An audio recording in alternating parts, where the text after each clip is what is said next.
Hello, everyone, and welcome back to Tuesday Night Legacy. I am one of your hosts, Eugene Disney, owner of Tuesday Night Legacy, and with me in the booth is Andrew Vickner. How's it going, Andrew? I'm doing well tonight. How about yourself? I'm doing okay.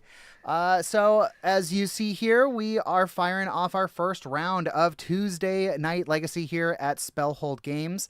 On the left, we have Bryson running his Salty Beans list, and on the right, we have a spicy one tonight.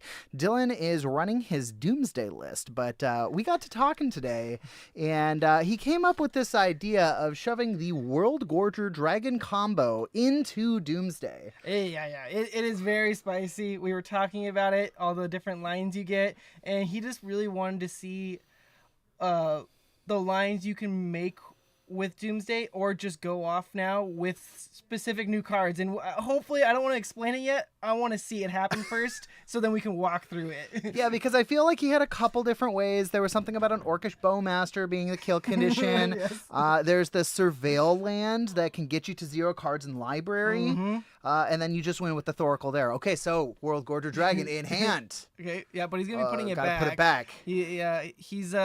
He did put some Entombs in the list. He also had he also has 2 of the Surveil lands he was telling me. I don't remember what else he said he put in there, but yeah, he can easily just shuffle those away. He wants to be entombing the World Gorger. I don't think he has any kind of discard in like any looting effects. Right. But So, he does absolute have- worst card to have in hand. Yes. Yes. Mhm. Okay. Easily get rid of it though. I know he has considers because he was talking about how he can consider it off the top for a Doomsday pile. Okay. That definitely makes sense. Bryson's on classic Sultai Beans. So wait. He sets up the Doomsday pile as the World Gorger Dragon combo. Yes. That is so spicy. Yeah. Well, because you have to think about it. There's some lines you can take where you don't have to worry about getting double blue with Thassa's Oracle. Yeah. Okay. And you can sure. just reanimate it if you have the reanimate in hand. That makes sense. Or no, animate dead. Right. Sure. Okay, well, it looks like he's up to 4 artificial mana here, so maybe we could be seeing a 1 ring next turn. But yeah, Bryson firing off that Wasteland. Oh, he's got a second Wasteland. Witherbloom Command. You mean a third Wasteland? A third Wasteland. 4th Wasteland? I mean, he blows up a Lotus Petal here, too. Okay, he's gonna. Is he responding with a Brainstorm here? Oh no. Oh, he targeted the Witherbloom Command on a Lotus Petal. Right, yeah. Nice. So it's like a second Wasteland. Mm-hmm.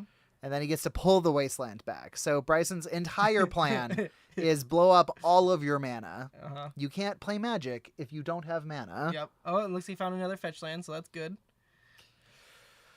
He also was talking about how the One Ring is also an interesting combo with World Gorger because it just lets you draw the rest of your deck. Oh, because the One Ring keeps coming back in and you Yeah. can tap it? Okay, Yep, sure. yep. Yeah, that makes You sense. don't get you obviously don't get to re-protection yourself every time. Right, 'cause you're not casting it. Yeah, but it resets the counters. You get to draw one, resets, draw one. So the important thing is for people that don't know about the World Gorger combo, if you don't have another creature in your yard, there is no way to stop resolving the combo, and it's considered a draw. Oh. Because if you keep so no matter what, you're putting abilities on the stack. Sure. And you have to have them resolve to win. Yeah. Because you're just putting one damage, or mill. Yeah. But in between the instances, you eventually have to put it to an end, or it just keeps building up forever. That makes sense. But luckily, you can also target your opponent's graveyard. Right. So just one creature is dependent on being in there. And that's what's so great about surveilling into your Thassa's Oracle. Right. Because then you always have the option open. Mm-hmm. Yeah. Oh, and there's the next Wasteland. Good Lord. He's cycling it in response. At least get to draw a card off this Yep. land I can't have anymore. Yep.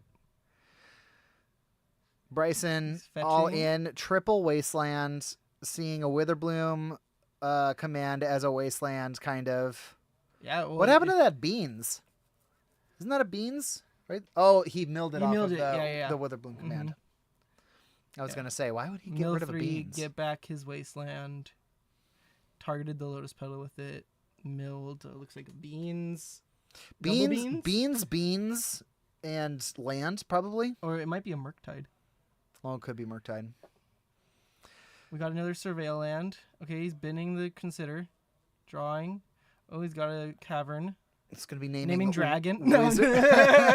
Are you going to go for the hard cast? Believe that's wizard. Yeah.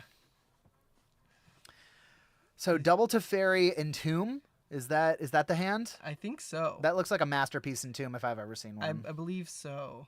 Or Invocation, excuse me. Yes. The Amon Ket fancy lands. Yeah.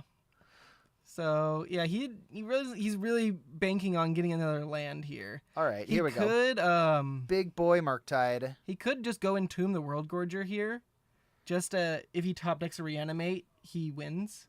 That's true. And if Bryson doesn't have an answer, I was gonna say that really puts Bryson on guard though. Yeah. We got a Force, okay, but now he's gonna be beaten down. I'm surprised he didn't just Entomb. I mean, like, do you want to give away the secret before you can actually do anything about it?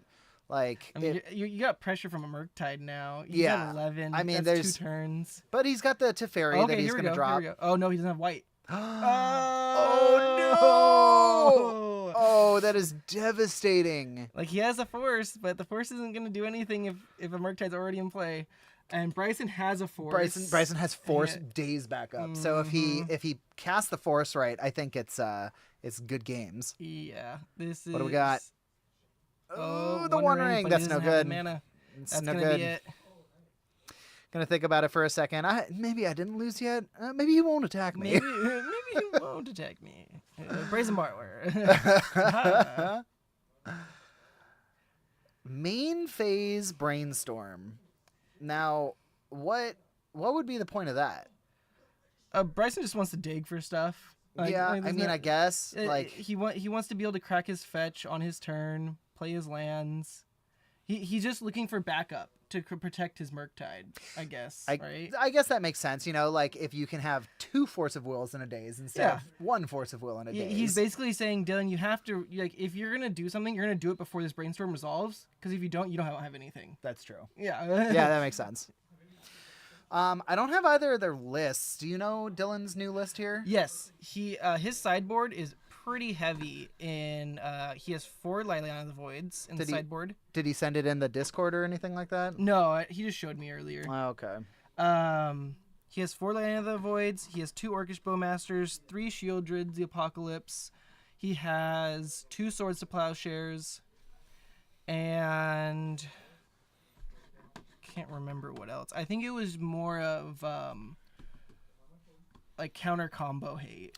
Okay, but it sounds like with those first sets of cards you were talking about, that's kind of the juke, right? You board out most of the Doomsday combo, and then you're kind of mid-rangey-ish. Yeah, exactly. Yeah, and he could easily just pivot over to Shieldreds here. Like, Bryson has to deal with them, or he loses. He's got the beans. Yeah. But, funny enough, Dylan can name Praetor on Shieldred to make it uncounterable from Cavern, right? It's pretty good. Dark Writ into Shieldred. Like, I think the only thing Bryson might have that could like directly deal with that is the 1 or 2 of Murderous Cuts. Murderous Cuts, yeah. I mean, unless, Dylan presents it and says, this is my only creature, and then he can Shieldred's Edict it away. Oh, yeah. But I don't think Bryson's thinking about Shieldred, like... Oh, no. And that's what the Great Duke is. Yeah. Like, I've seen it against my list on Rhinos. Like, he just brings those in, and it's a 4 or 5 blocker. Yep. So now at this point, are you going that 1 4-dimensional chess higher, and now you bring in the Inevitable Betrayals? Yep, I have. And I've literally just casted that on turn 1, sat there, and my opponent scooped to me on Doomsday because they're like, oh, I can't beat this with my lines. Let me go grab your Shieldred, and yeah, go ahead. Oh, no, you can't? Okay, well, I guess we're done. It was very interesting to watch. Like, you got me. That was too bad. Dylan, I feel like he must have... So he had, 3 mana at the end of that game? Yeah. And Bryson wastelanded him 3 times. And, I mean... That was just brutal. That was insane. Dylan must have drawn most of the mana in his deck, but still wasn't enough. Yeah, Bryson attacking the mana was his best plan. And I don't know how long he had that Force for, but... definitely he was like, if he felt comfortable enough just to keep attacking his mana and he had a force backup, yeah, I solid plays. Yeah. Don't need to do anything else. Eventually, you just resolve a 7/7 Murktide and you win in 3 turns. And yeah, that's what those decks do. Didn't even have to cast his beans. Ugh. Yeah, where do you think Beans is right now in the meta? I mean, it's obviously the go-to control deck, right? I can't think of one that is more prevalent in the meta. Like, yeah, as a hard control deck, yeah, Beans is pretty far up there. However, a lot of white resurgence has been happening because of the Triumph of St. Catherine. very good I've point. seen a lot of it just because like you're dropping down a big life linker. Like, not a lot of like aggro decks can beat you. Right, yeah. But I feel like even in that case, like you just put Catherine into Beans. It's a 5 cast. Oh yeah. No, and I've seen it, and it's Bant Beans. They get to play their Uros. They get to play. They get everything. They get everything. What if instead of just a 2 mana 5/5 with lifelink, it also drew a card? I mean, yeah, that's pretty spicy. I watched Brian Koval today actually play a Bant Beans list. Yeah. And it was disgusting. Oh, yeah. He had 3 beans out, and Miracle to Triumph of St. Catherine drew 3 cards. And then continued to force his opponent next turn and drew 3 more cards. When white gets to play Ancestral Recall with a body attached to it, you know something's wrong. Or is it right? I'm not sure. It's just good, clean magic. Good, clean magic. Richard Garfield intended. It looks like both of these players are going down to 6 here. Bryson shuffling half his deck. The problem of triple sleeving. Yeah. Bryson has a lot of money in that deck. A lot of alt art, dual lands. I think he's got, what, 1 basic land? Yeah. Yep. So the triple sleeve. Looks like Dylan might have just went for another mulligan, or he was checking something. I don't know. Oh, I missed that part. It went by really fast. We'll see once he decides to keep. Man, I really want to see this World Gorger Dragon combo work. I know. I'm so glad I was just like, oh, you can go in camera then. Yeah. Go ahead, Dylan. I mean, like, I haven't seen a World Gorger Dragon combo deck be... I don't even think I've seen one put up a finish in the last year. Oh, no. Mm-mm. Like, it just got pushed out of the format so hard, and I don't even know why, completely, to be honest. It's so all or nothing. Yeah, it's that's just the problem. completely in. It's just, like, it's one of those glass cannon decks that people are just afraid to play of sometimes.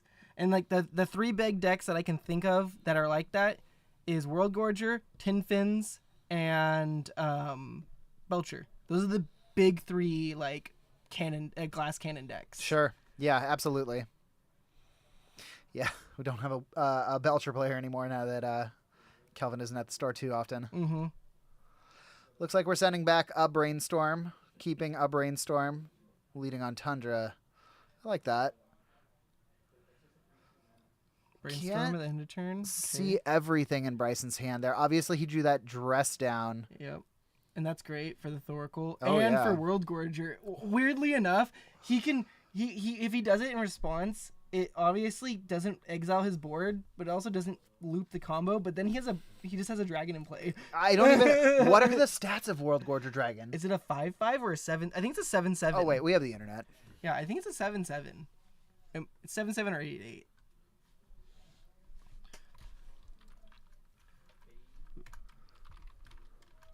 World Gorger.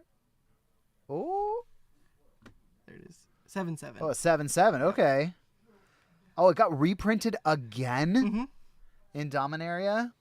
What is Yeah. it? Oh, it's 99 cents now. Okay. Yep. Oh, how the mighty have fallen. Right. I mean, I feel like this card used to have some serious heat to it.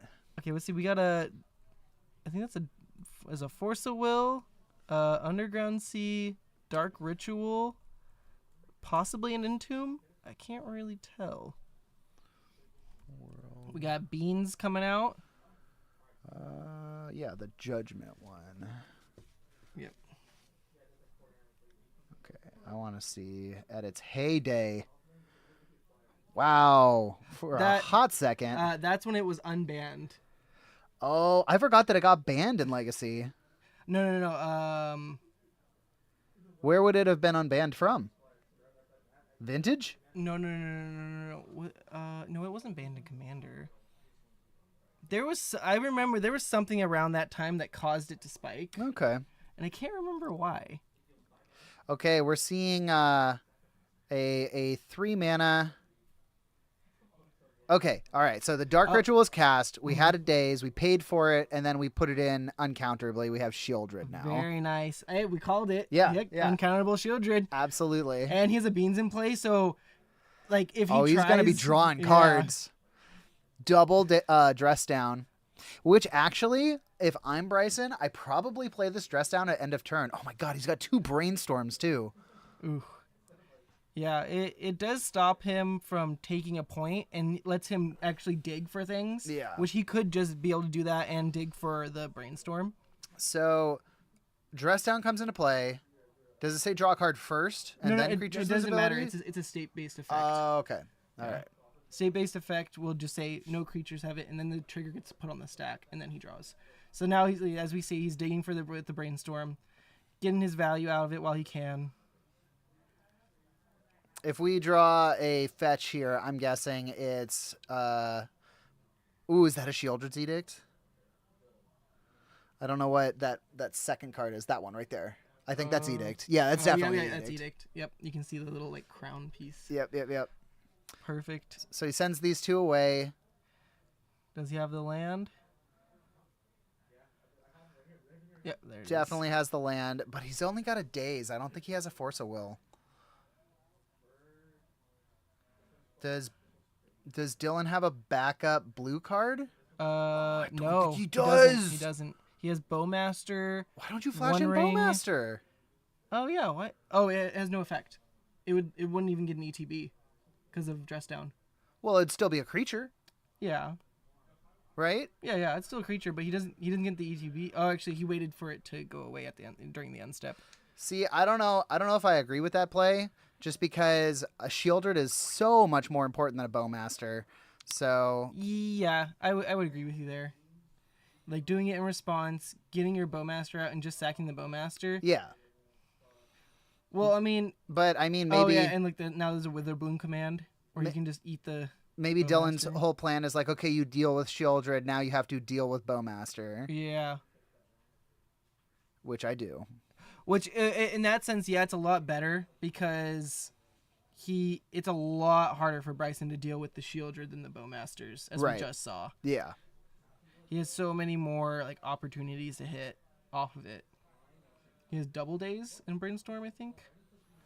And now he's just going to be beaten down with a 1/1. Did someone just give us $5? Oh, here, check. In chat. Oh, yeah. Chisa Ramen. Thank you. Thank you. I don't know if that's ever happened before. Hey, there's a first time for everything. And you know what? They like what they see. Our players going out here playing some good decks.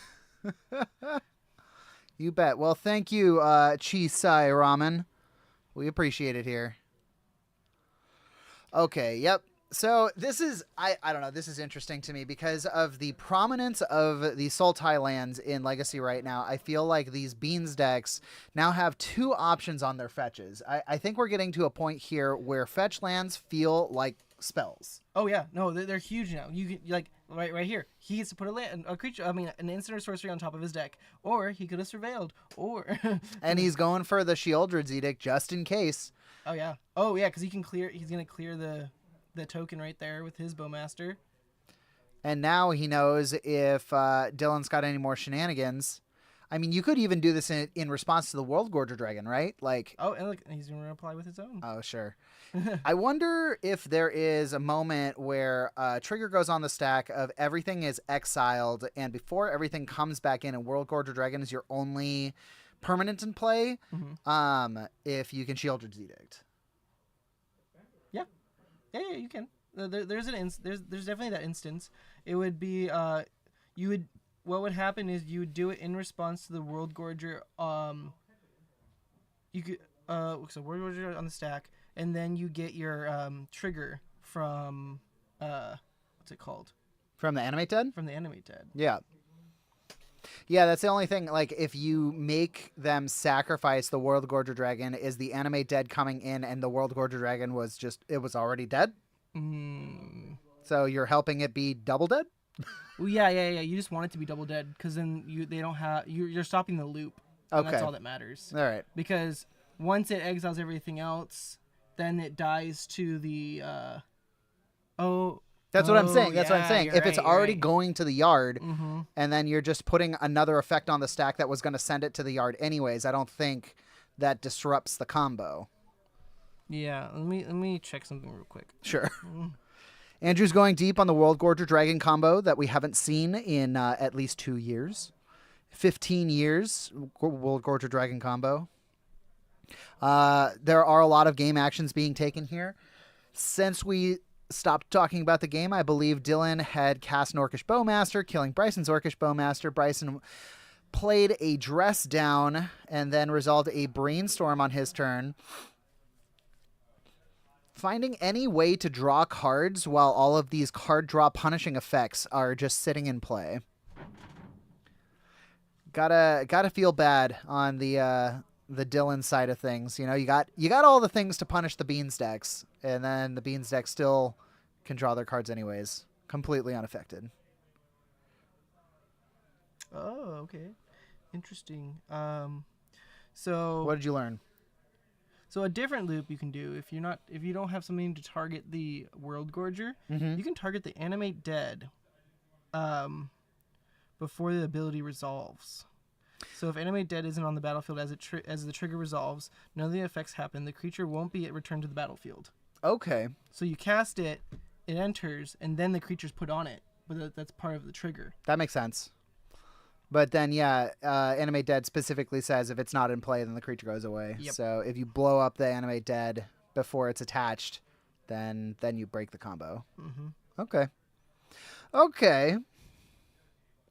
Looks like Dylan's drawn his card for turn. It looks like he is choked on this 3 mana here. Yeah, he's been on that for a bit, but he does have a force. He's got 2 forces, a ring, a Shieldred, Oh yeah, and a Doomsday, man. Yeah, Like he has everything. He just needs the mana. he is stacked. He just can't cast a single card in his hand. 100% bricked. Except for, obviously, casting the Force of Wills when they matter. Yeah. Here's an Edict. Edict. Probably naming non-token. Yeah. Oh, Oh, a wait. token. Oh yeah. He's like, oh, no. Wait a second. We said token here, son. Okay, here we go. He's gonna force pitching Non-token. pact. Oh, that's what that is. Oh, Pact of Negation? Okay. It's gotta be. I don't know. Maybe it's spell. I don't actually don't know. It could be Flusterstorm. I'm Oh. feeling that's giving me Flusterstorm vibes. I thought Flusterstorm had all the birds. Oh no, that's days. That's the invocation days. Do. Fluster. I want to look at all of the different printings. Oh, is there not a? There's not an Invocation Flusterstorm? Oh. Huh. I didn't know that. I didn't know that either. There's a days. Is there I feel like Bryson has like an illegal amount of cards in his hand. I mean, he just hasn't been casting all his cantrips because of the Bowmaster. Only gets 1 or 2 per turn when he has all of his dress downs is in he play. Murktiding here? Yeah, this feels like Murktide. Yeah. Unfortunately, I think Dylan might be out of luck. I mean, unless he goes for the second Force of Will, right? Yeah. I don't know if he has another pitch for it though. Ooh, you might be right. And Bryson could have also just like let him counter that so he could. Oh wait. Force pitch force. Force. Okay. Okay. Do we have? I don't think he's got it. I see ponders, Lots of ponders. a wasteland, a land, a polluted delta. I think. There's 2 cards that I don't quite know what they are. Yeah. Looked like 3 lands. He lets it go. Okay. Yeah, he had nothing. Just let him get another ping in. Now, if I'm Bryson's down Bryson, to 5. oh yeah, you're right. I was gonna say if I'm Bryson here, I've seen Dylan choked on mana for the last 3 turns in a row. Like we fire off that wasteland for sure. Yeah. Can you Got imagine? Brainstorm. I wonder if the Bowmaster's gonna get there. 2 damage down to 3. I mean, yeah, Bryson's just been choked on like these bowmasters. Like they're huge. Oh yeah. Because that's all that's all the beans decks want to do is just draw. It was a spell pierce. Very nice. But again, don't think it's gonna get him there. Yeah. Days not gonna help. Nope. This he might be closing it out with this bowmaster. Can't play the fetch. That kills you. He can't crack the fetch. He can't play a ponder. He can't do anything at this point. I mean, I think you have to play the ponder here because he's dazing his own ponder to put the Mystic Sanctuary back on top. Oh, okay. Okay. And now you put Edict back on top to get rid of Bowmaster. Take 2, go to 1. Yeah. Oh, he's thinking about whether he wants to ponder again. Oh, did you do that in his end step? Wait, what?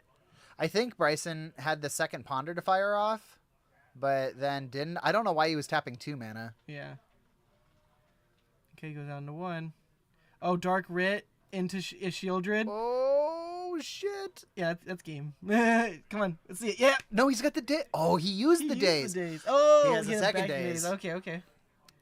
Oh, balancing it. Oh, nice. Okay. Sending that Mystic Sanctuary back. Oh, my God. But it's not going to be enough. It doesn't kill. Well, now he gets to kill the Bowmaster, and now he gets to ponder and do all his other stuff. Oh, here's another Beans. Wait, what? He's going to die. Beans doesn't help Bryson. Oh. Oh, yeah. Oh, wait. Yeah, I forgot I was at 1. I'm at 1. Okay, well, I mean, that's a good example of Doomsday turning into the mid-range deck, right? Yeah, and that's what like Dylan's done a lot of. He's a lot of the mid-range Doomsday list is what he's been rocking for a while now. Oh, yeah, you can see his sideboard. He's going to bring in Dothies. Yeah. Oh, at least 1 Dothie. Just 1 Dothie. Okay.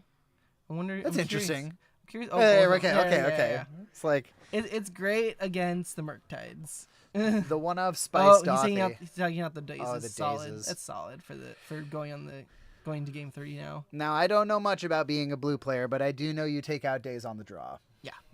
That's pretty solid. Yep. Bryson in the tank on his own sideboard over here. I think he's reevaluating the mid-range plan of Doomsday now. I think that's a carpet, though. Oh, that's interesting.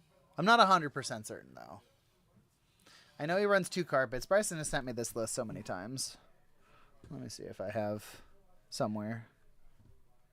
Discord. All right. As these players shuffle up for their 3rd game. Oh, I have to make some adjustments here. Player 2 gets a win. And our games.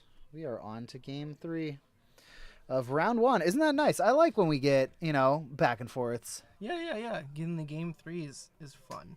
Because then we get to keep talking to you guys. Exactly. Salty beans. No results.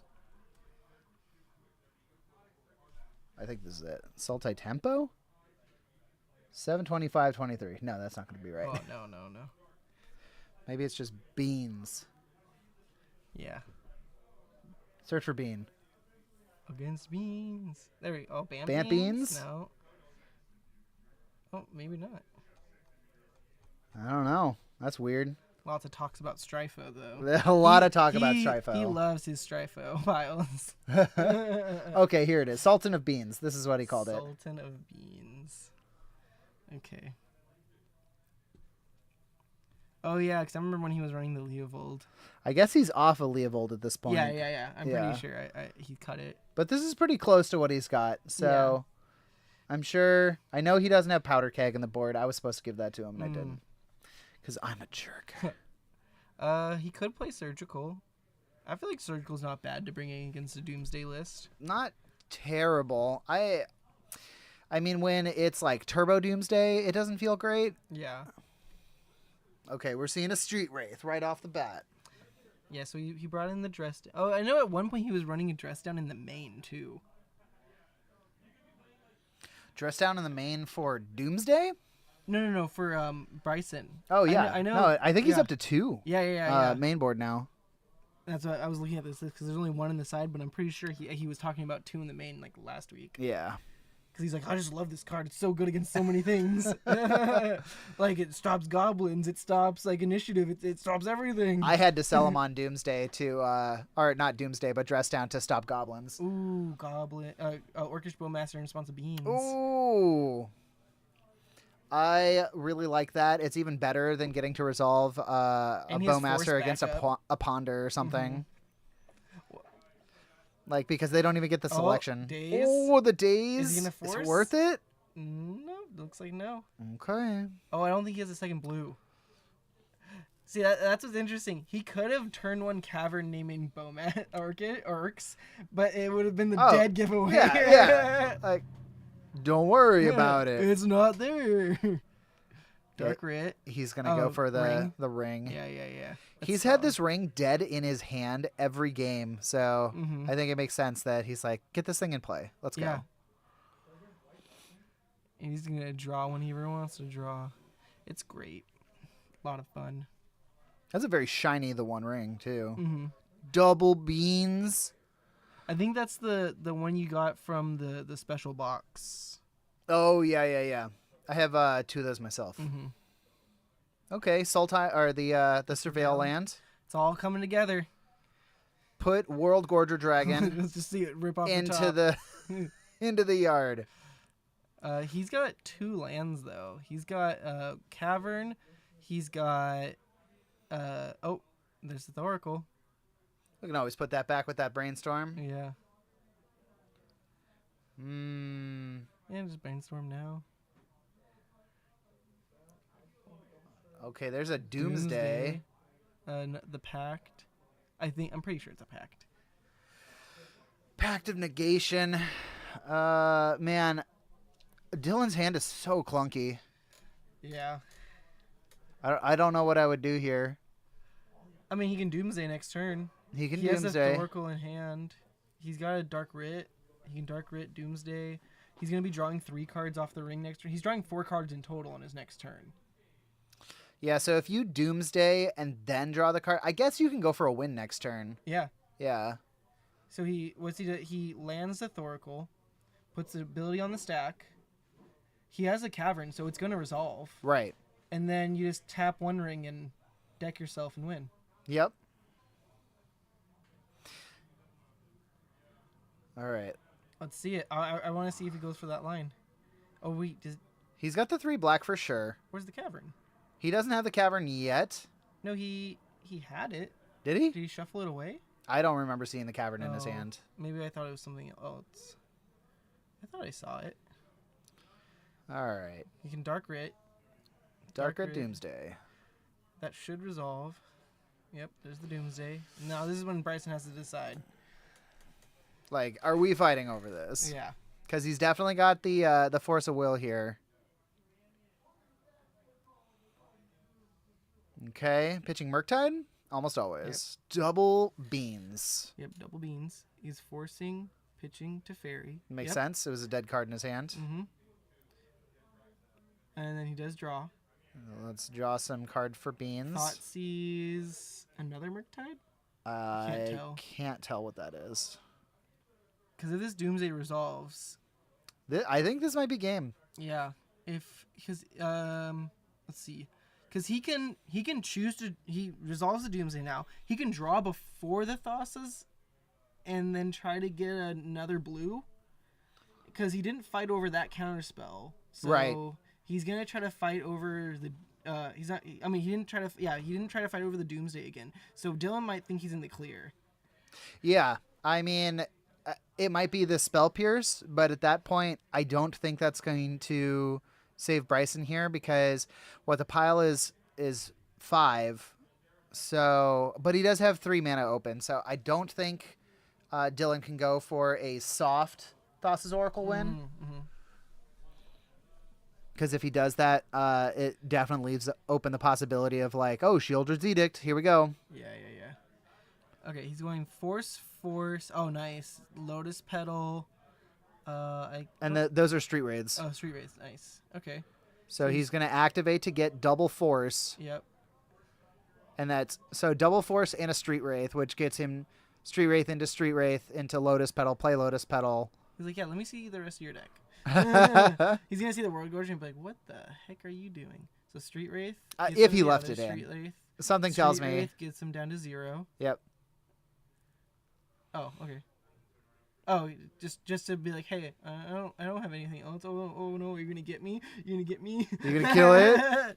Yeah, that's it. Oh, and a pact. Oh yeah. Wow. Yeah, Dylan had the nuts right there. Yep. That was a good doomsday pile. Don't even listen to me, the non-blue player, being like, I don't know what to do here. You win. That's what you do. Yep. Well, that was really good. Unfortunately, we didn't get to see the World Gorger. We didn't see World Gorger. Sad day. Yeah. I mean, it's a one of in the deck for funsies. Well, he should have. There it is. I saw it. He should have built the World Gorger Dragon combo for us to show it off right then. Oh, that would have been great. So that's the problem is he already had the. I mean, he had the Surveil Land in play, but the problem is the Thassa's Oracle was in his hand. Right. That was the one problem. It's too bad that you can't win the game when you can just win the game. Yep. Shucks. I could have won more. Oh, it looks like... Okay, we're showing off the sideboards here. Hydroblasts. Surgical? Yeah, it's surgical. Dismember. Force of Vigor. 2 Dismembers. Force of Vigor. Carpet of Flowers. Pernicious Deeds. So he brought in the Veil of Summer and the Dress Downs and took out some removal. That makes sense to me. Yeah. All right. Well, a good first showing from our round 1 here. 2 of our local heavyweights. And we'll be back for round 2 in approximately 7 minutes and 20 seconds. See you then.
Hello, everyone. Welcome back to another round of Tuesday Night Legacy. This is Eugene once again in the booth with Andrew Vicknair.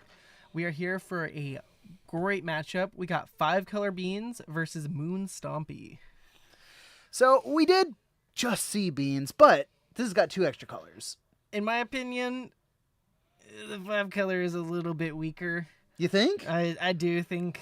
It Really? does But this has got... It gets the leyline bindings, which is pretty spicy. Leyline binding's so good. 1 mana, draw a card, right? Get rid of anything that's not a land. Yep.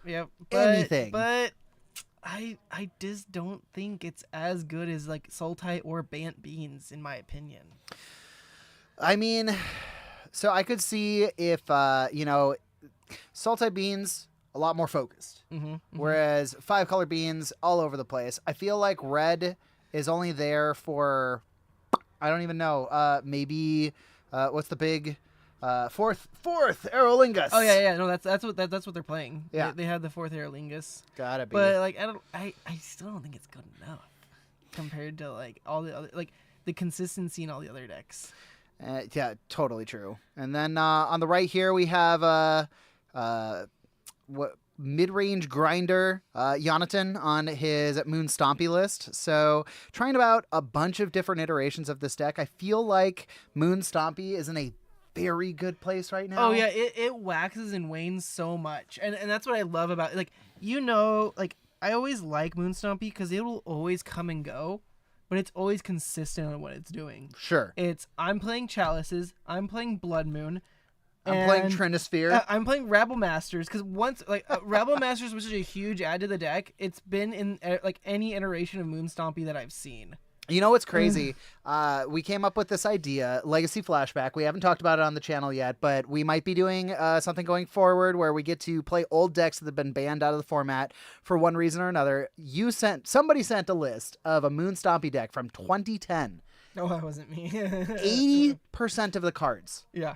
Same cards. Oh yeah. It's crazy how consistent it is. Like some of the newer cards are Unlicensed Hearst. Yep. You have Fable. Fable, of course. Yeah, Fable's huge in all like every Moon Stompy deck's playing it now. Yeah. If it says 3 mana and it does something, oh, Moon Stompy's gonna try it. Like they were playing Blood Sun at one point. It's true, yeah. I am surprised that we didn't see a turn 1 play from Jonathan here, but the turn 2 Blood Moon is pretty good against the 5-color beans deck. I don't know if Alan has basics. He must have a basic island. I think he has a basic islands. Or basic island or basic he might have a basic plains. It is surprising how not good. No, there's a better way to put it, but the beans decks can deal with Blood Moon. Yeah. Even on game 1. I mean, they won't have the Force of Vigor, but sometimes they have the Boseiju. Oh, is he a Yorion list too? Oh yeah, he is. Yeah, Yorion over in the corner there. I see it. Alan actually sent us his list. Oh, okay. So Perfect. We got it right here. Oh, top 8. Okay. Alan, quote unquote, sent us his list. So Ground Seal in the main? Wow. Ground Seal? Enter the battlefield, draw cards in graveyard. I mean, we are getting to a point here in the meta where you just run main board Reanimation Hate. Yeah. The deck is so consistent and so strong that... Oh, yeah, there's the one of 4th Aerolingus. Yep. Oh, yeah, he has a Xander's Lounge. Triumph of St. Catherine, the Uros. I see a lot of Xander's Lounge get picked up as like one of the first cards because it just brings you to 4 types almost immediately. Oh yeah. This list has 3 basics because he's playing. If he wasn't playing Yorion, I'd be surprised if he's running that many basics. Yeah, but with it, you can definitely flush it out with that. That makes sense. And it looks like 2 of the Surveil lands. What I love about the Surveil lands, stop me if I talk about Surveil lands too much, but it cuts down on the necessity for dual lands in the format. I don't really like Surveil lands. I think they're great. In my opinion, okay, so from the deck I play, I mainly play Rhinos. I haven't seen any lists that are playing any surveillance yet. I think that makes sense. Rhinos is a deck that desperately needs all of its mana untapped as soon as possible. Yeah. And I don't want to be fetching for my lands until I want to do something with them. Right. And if I'm surveilling, it's because if I'm fetching for a surveil, it's because I have nothing else to do in my hand, and I'm just desperately looking for something. I'm trying to top deck something. Exactly. And at that point, I'm already behind. So I feel like as a Rhinos player, that makes sense. I don't think the Rhinos decks want the surveil lands. If anything, I'd try maybe a one of, like I'd put a swap out a tropical for it. Sure. But it still feels gross. Can you save $700? It doesn't matter if I already have them. I'm not suppose. saving anything. That's fair. All right, so he gets to eat the Uro up. Yeah, man. Jonathan deploying one of the best cards printed in 2023, the Broadside Bombardier, one of my favorite new goblins that exists. And then following that up with the Unlicensed Hearse the next turn, taking care of that Uro. Ooh. Oh, just gonna dress down? Yep, might as well. Gonna dress down before combat so that he can't throw the Unlicensed Hearse. Not that he was gonna. Oh, he could have. Oh yeah. He could have thrown the Unlicensed Hearse. That's hilarious. Yeah. He goes, stopping the 4 damage. Another dress down. He's just digging for lands. Those unaware, the Broadside Bombardier can sacrifice a creature or an artifact and dome anything, including your opponent that's in play, for 2 plus the CMC of the thing thrown. It rips the Goblin Rabblemaster off the top. This is a lot of damage.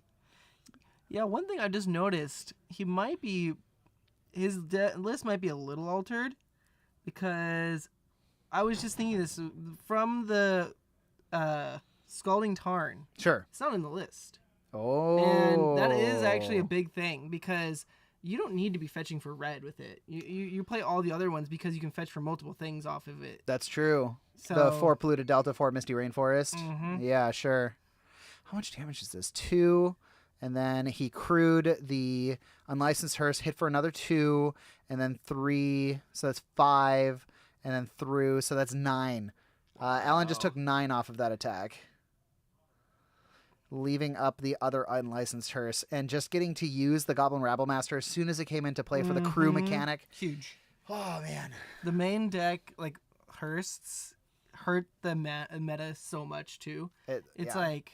Because Rescaminator is such a big list right now. Oh my gosh, tell me about it. I tried out Rescaminator on the red-black, and I'm just getting my ass handed to me left and right because of these. You need the blue. The main deck ley lines, the main deck Unlicensed Hearse. Oh yeah.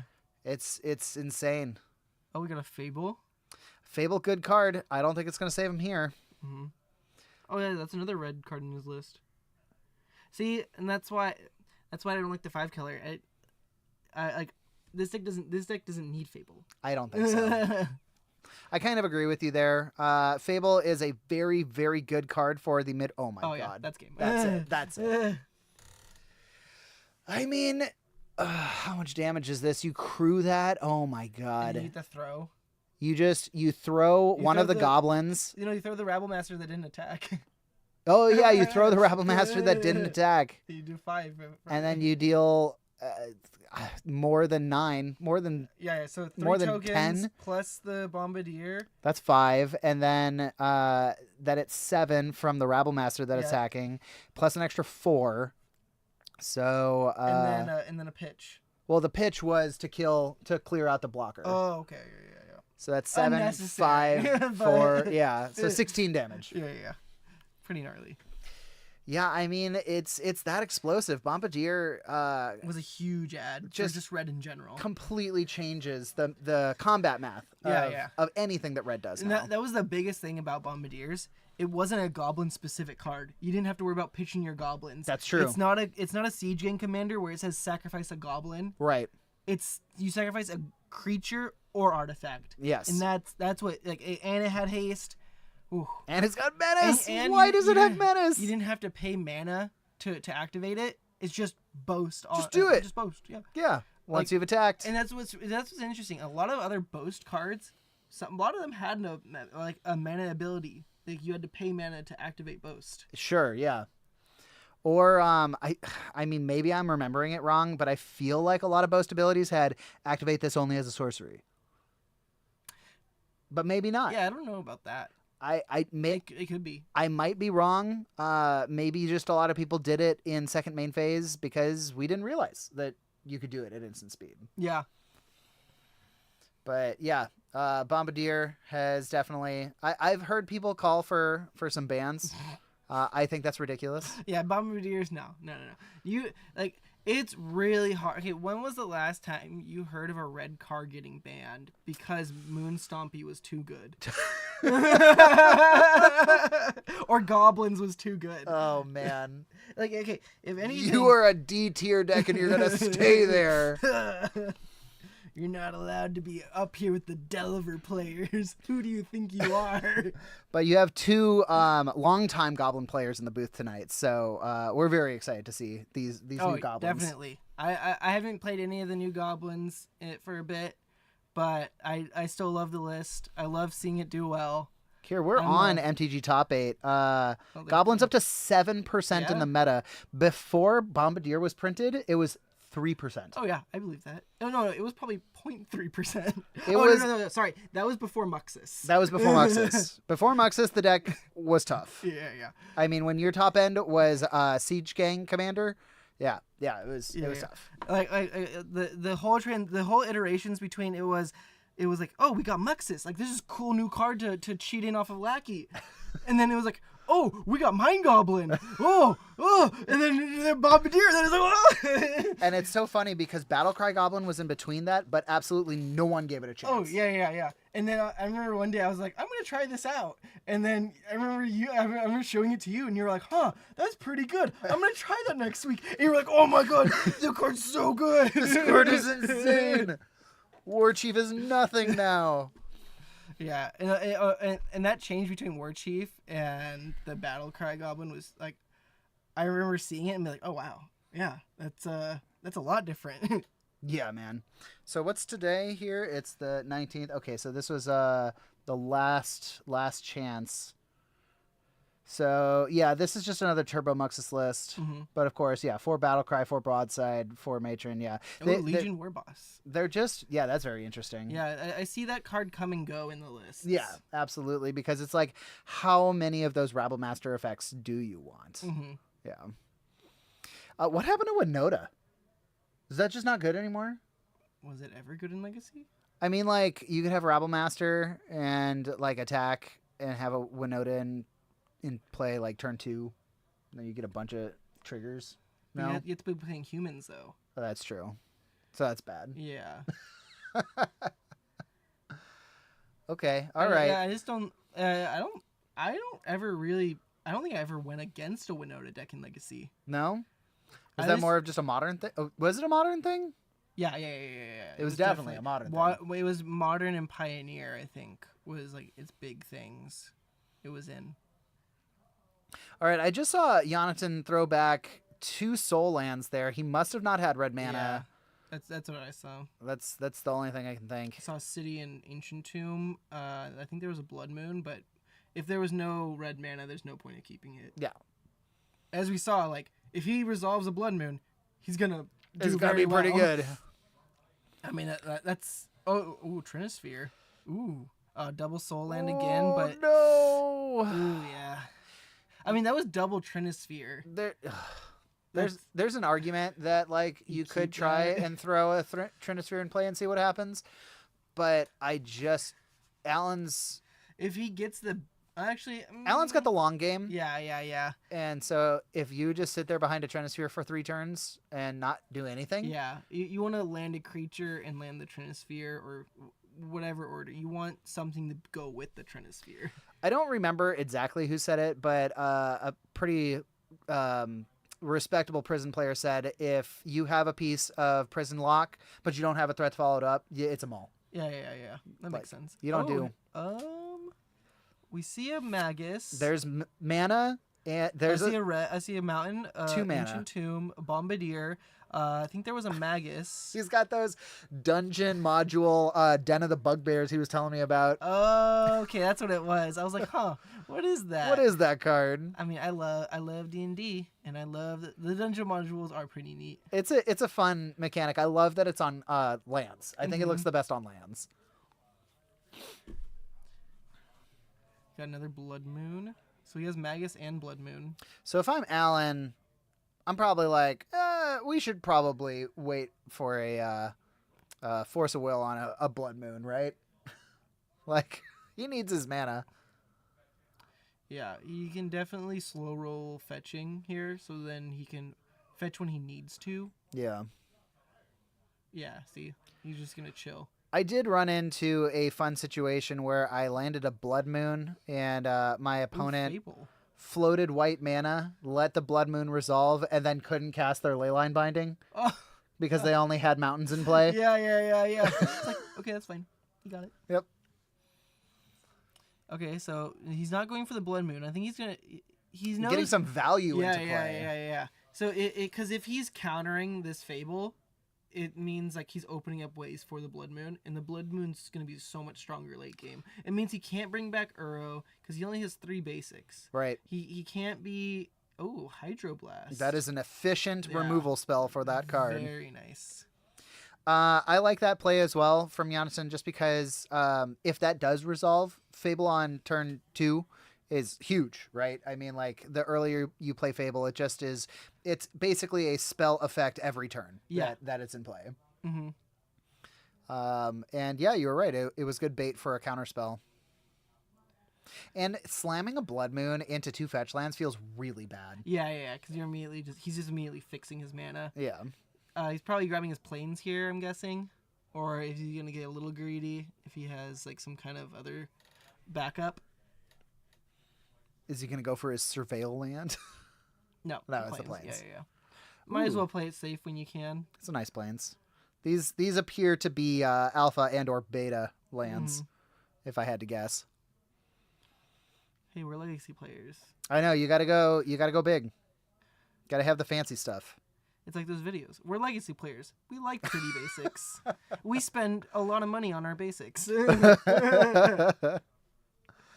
Oh, there's the Surveil. Now that is a good effect for the Surveil land. Off of an Uro trigger. That's pretty sweet. I like that. Bins isn't forced negation. He's got a Meltdown. Oh, Meltdown's big. 4 mana. Oh, nice. Caves of Chaos Adventurer? Very nice. Unexpected.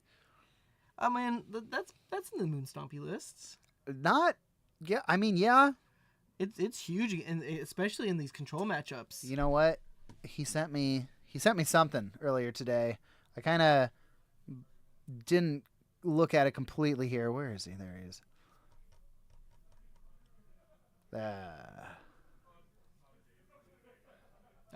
Oh no, that's Welder. Oh no, it's a Welder list. Dude, the Agatha Soul Cauldron. Oh my god. Spicy. Jonathan has been brewing with Agatha Soul Cauldron for a very long time, and the card is insane. I mean, like, this is kind of a painter list with the Soul Cauldron, just trying to abuse the welder and engineer and turn everything into broadside bombardiers. It's technically a chaos defiler. Not even. Oh, okay. I was like, not even playing Meteor Golem. Playing Spine of Isha. Because Spine is really tough to get out of the yard, since whenever it's put into the graveyard, it goes back to hand.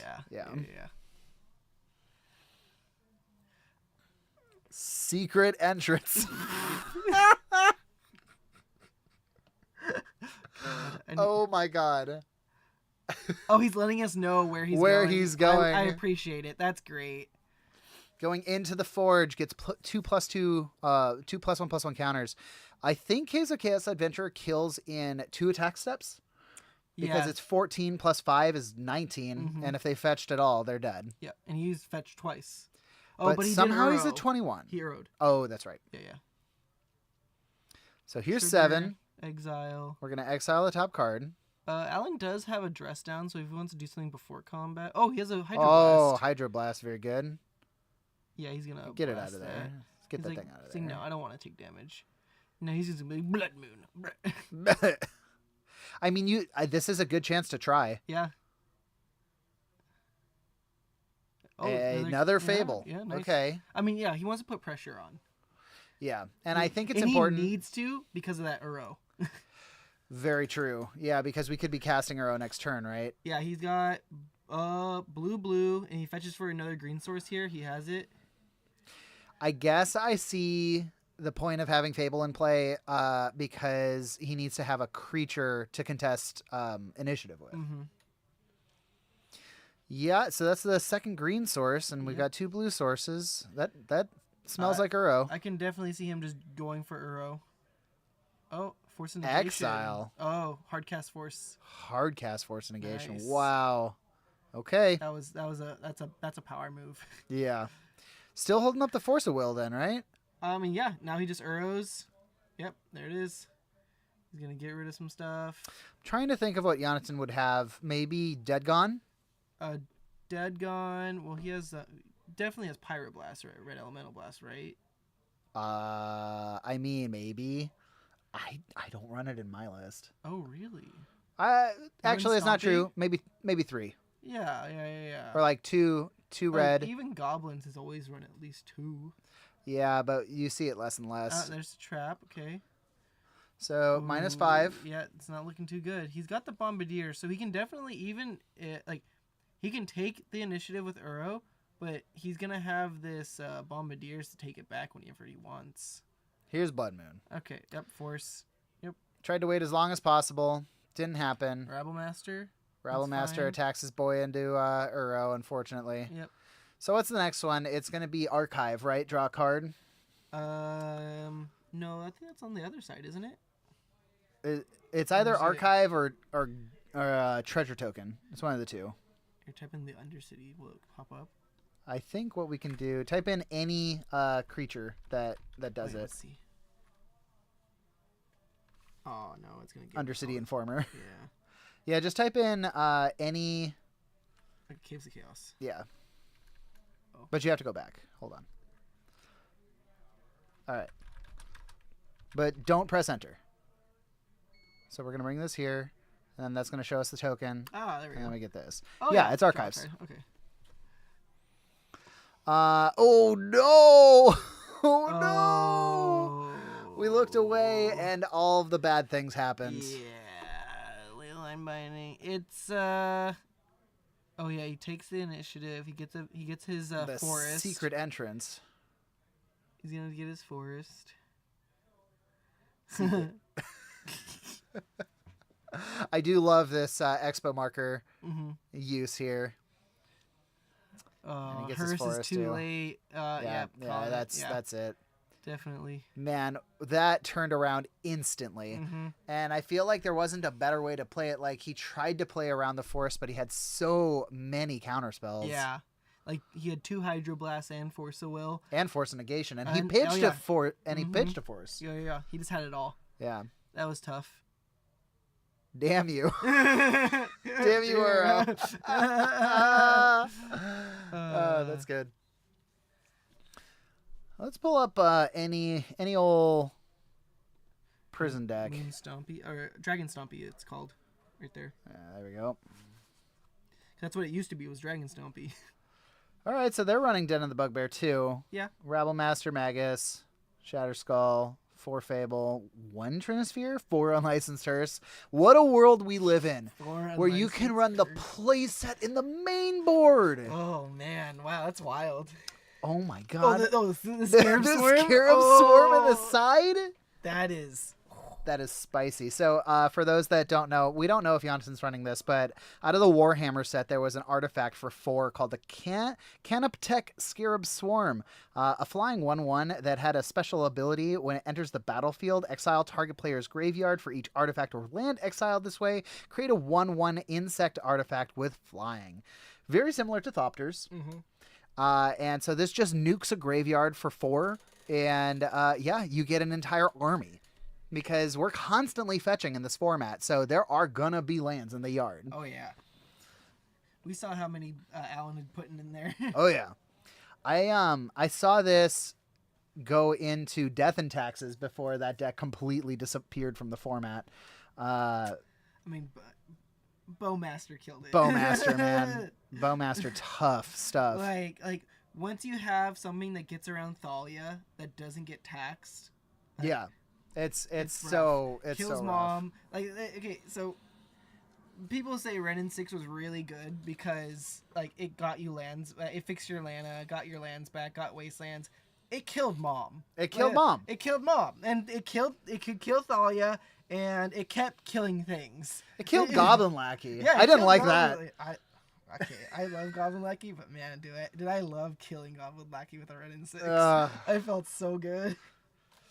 But yeah, no, that like weird things that just randomly have deal 1 damage attached to them. It's pretty good. Really good. Like okay, so I will be like, hey, I'm gonna say this right now. Bowmaster didn't need an ETB effect. You think it just being in play and then have the draw effect? Like, would your version still come with a 1/1? Yeah. It still gets a 1/1 whenever it triggers. Whenever it triggers. Yeah, exactly. But not when it comes into play. No ETB effect. So you just slap it in play, and it's more of a gotcha card. Yeah. Yeah. What made it so good is that it's also a removal spell. And what's the best thing to remove it? Another Bowmaster. Another Bowmaster. And I'll keep saying that. The best thing to remove a Bowmaster is another Bowmaster. Which is ridiculous because you get into those games where it's a black deck versus a black deck, and it's whoever plays the Bowmaster first loses. Yeah. Whoever flinches first. Yeah. Recently I was watching another Brian Koval list, and he was like, I'm just going to sit here. I win if I don't play anything. He loses if he lets me not play anything, and I just keep playing lands. I have more lands than him. Eventually, I'll just have enough mana to do anything I want. That's ridiculous. That is insane. And then his opponent got a little antsy, casted a Bowmaster. He responded with his own Bowmaster. And that was it? And then the game was just basically done from there. Oh, my God. He just got so far ahead that it didn't matter. Wow. Okay, here we go. Chrome Mox, Simian Spirit Guide, Soul Land, Rabble Master. Here he is. It's the boy. What are you going to do, Alan? Yeah, he's going to let it resolve. Okay, he's got the Hydroblast. So that's interesting. Maybe Jonathan didn't have the Blood Moon for the turn 1. Mm-hmm. What do you go for here? Do you try to put the... Okay, the Hydroblast before combat. Yeah. I'm thinking, yeah, go for the Fable. Oh yeah, just keep putting pressure down. Every turn. He's the turn 1 deck right now. Yep. He's on the play. He's gonna just keep forcing stuff because he's gonna make Alan have to try to catch up. Yep. Bring the heat every turn. Mm-hmm. And like right now, we're not seeing any basics from Alan. So Jonathan's like, oh, like eventually when I play this Blood Moon, like you're not gonna be prepared for it unless you start playing your basics. Did you see the 3 cards off of that Ponder? I did. Force Days? Yeah. Whew. Brutal. It's like, okay. Oh, he's got Terminus too. Does he have double Terminus? Is this too much counter magic? Oh no. We're going to shuffle. He has too much of too many answers. Too much good stuff. He needs a board wipe. He needs that Terminus. He needs to brainstorm and put it on top. Yep. Terminus is gonna rot in his hand. It's also, does he have a white source? Right. Yeah. I didn't see a lot of land in his hand. Oh, I bet that felt bad to shuffle. Mm-hmm. He's got another Ponder. Yeah, another Ponder there. Leyline Binding. Oh, is he gonna?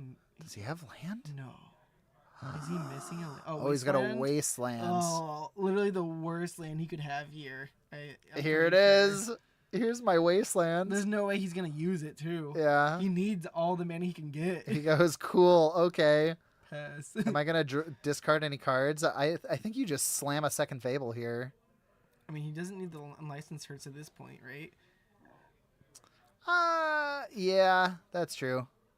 If he really thinks that he's not going to get far ahead enough, yeah, definitely would. Look at this. Coming prepared. Nice. He's got all of the Goblin tokens. He's got Shaman tokens. Got treasure tokens. Nice. They're even themed appropriately with the Shaman, it looks like. Yeah, I mean, this Terminus is going to be incredible if it resolves, but, like, you got to get it on top of the deck first. Yeah, he's got an Underground Sea, but I don't think he has any white mana. All right, we're looking for... Triumph. Oh, my God, there's Triumph. Oh, but he doesn't have any white mana It feels still. so bad. Oh, no. 5 Even colors. if he sets up the Triumph next turn, like he's gonna be taking a lot. Oh yeah. Yeah, this is massive. He's taking 5 a turn right now. The other one's gonna be flipping, and then he's gonna be being able to draw some more cards if he wants to, or filter cards. Then you can start to do disgusting things when you have 2 Kiki-Jikis because they can start copying each other. Oh yeah. You do it in your opponent's end step. Yeah. You just like, oh, I have 3 mana. I'm gonna get 3 more. Yeah. There's 3 more boys. And I keep them until the next end step, so I attack you with them. All right. Here he is flipping. So I think he drew a Simian Spirit Guide for turn. I don't know if he needs that. No, he can so pitch it. pitch that. He's got enough mana. Draw a card. He's getting 2 treasure tokens a turn. Oh, Bombardier! That might be able to like. Gas. Yeah, he might be able to close it up here. So we throw Bombardier in play. Yep, he's like, yep, I'm going to combat. Try to stop me. Does he have the dress down still? I don't know. If he does, he has to use it right now. I think he does. Yeah. Here it is. Okay. Dress down. I was gonna say if no dress down, you're done. Mm-hmm. Oh yeah, it loses haste. Attacks for 5. Yep. Okay, let's see it. Triumph. What was it? Was it another Triumph? I think it was a Triumph. Brainstorm. We gotta find. There's the Terminus. Okay. Oh, there it is. Wait. But he has to draw on his on Jonathan's turn. Yeah, and he can't play. He can't. He has the Misty Rainforest, which can get him a Tundra, can get him White Source, but he has to fetch to get it. Get rid of it. So he can't put the Terminus on top. Yeah. It's not looking good here. Oh man. Because he's dead next turn. Sending away Meltdown. I agree with that. At this point, you're just catching Chromox. That doesn't matter. Yeah. Like I don't know how good like Meltdown is against Moonstompy really. It's okay. If you can catch their Chromoxes and Chalices, then it's super good. But have we even seen any Chalisins from Jonathan? No, we haven't because it's not good in this matchup. Yeah. It catches exactly Daze or Brainstorm and Ponder, and that's it. Because everything else is just cheated by miracles or forces. So Alan's got all of these enormous plays in his hand, but like they're all miracle cards. Yeah. Oh man. Oh yeah. I mean, this is way more than 10 damage. If I'm Jonathan, he's gonna copy Bombardier. Don't play it. Okay, well. So he's got the other Bombardier in play. Hopefully he's got. Use your Kiki-Jiki to copy one of the Bombardiers. I think the idea that he has here is he doesn't even need to deal combat damage. You put 2 Bombardiers in play, and you attack. You throw both of the Kiki-Jikis, and they're done. Yeah. So, I mean, another dress down. Oh, there's a Hydroblast, but then we can still copy. Yeah. And that's still 2 Bombardiers. Yeah, I think that wraps it up. Yeah. Jonathan's like, no. He's got the hand on his forehead. What's he giving us now? Beginning of combat. Oh yeah, thank you. We're in the beginning of combat before attackers. Too good. It's giving us so much. All right, Alan, what do you got? You got a Beans, a Terminus, a Triumph. None of these cards you can cast. Fetching, down to 9. Oh, he can Leyline Binding. Oh, he's got Leyline Binding. So if he Leyline Bindings... He still dies. He still dies. Yeah, because he can, in response, copy the Bombardier. And so Bombardier, And then, this is 5. Yeah, that's 5. That's 7, 8, 9. Yeah, it's done. Yep, in response, makes a copy of it. That one dies. And that's what's really important. Jonathan didn't try to do that before combat. He's like, oh, I win if I just attack. And that's it. Yeah. And I'm going to make you do it so I can make a token in response. Yep. This was actually perfectly executed. I thought he was overcommitting by playing the second Bombardier, but the way that Alan had to use his resources to deal with this combat set it up perfectly. Yeah, because he has to deal with both of them, it definitely made it too hard. And that's 14 damage. Yep. That'll do it. Whew. That was, an intense game. yeah. Alan just couldn't keep up. that was well piloted by Moon Stompy there. Yeah. And that was such an interesting kind of look at, like, even though Alan had all of the answers. Yeah, he was like, I have Hydroblast, I got forces, I got all of this. I have my he saw so many forces. He saw a Daze. He saw a Triumphant St. Catherine and a Terminus, but couldn't get either of them out. Couldn't get him out. Didn't have the mana. Wow. That's pretty great. 4 Hydroblast sideboard. Wow. That is a lot of Hydroblast. He must really hate red decks. He took out Loam Witherbloom Command. What are the... Is that...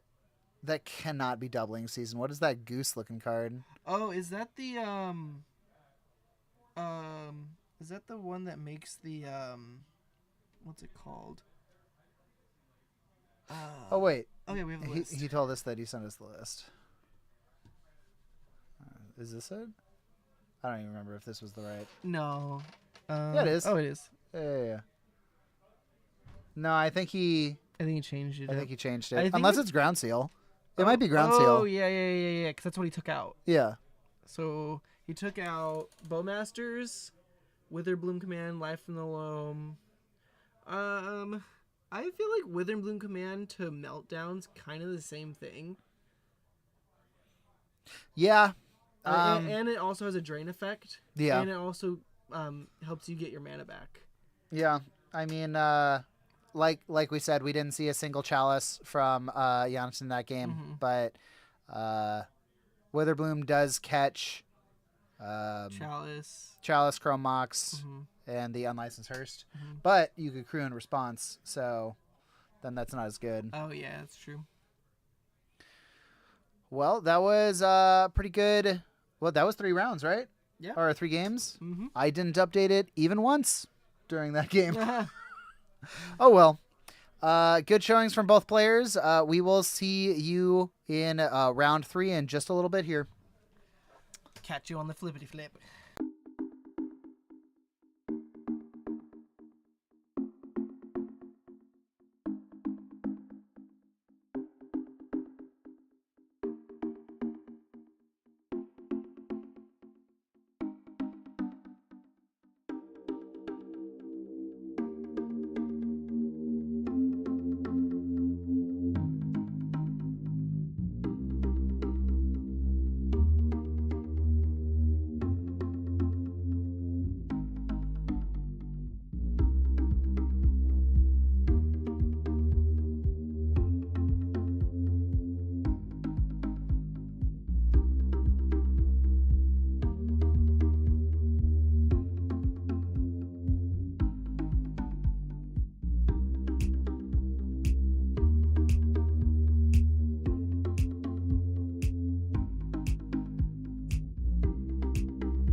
Welcome back to round 3 of Tuesday Night Legacy here in Orange County, California. I'm Eugene, and I have Andrew here, and we are seeing Moonstompy again. Yep, we got Moonstompy versus Rhinos.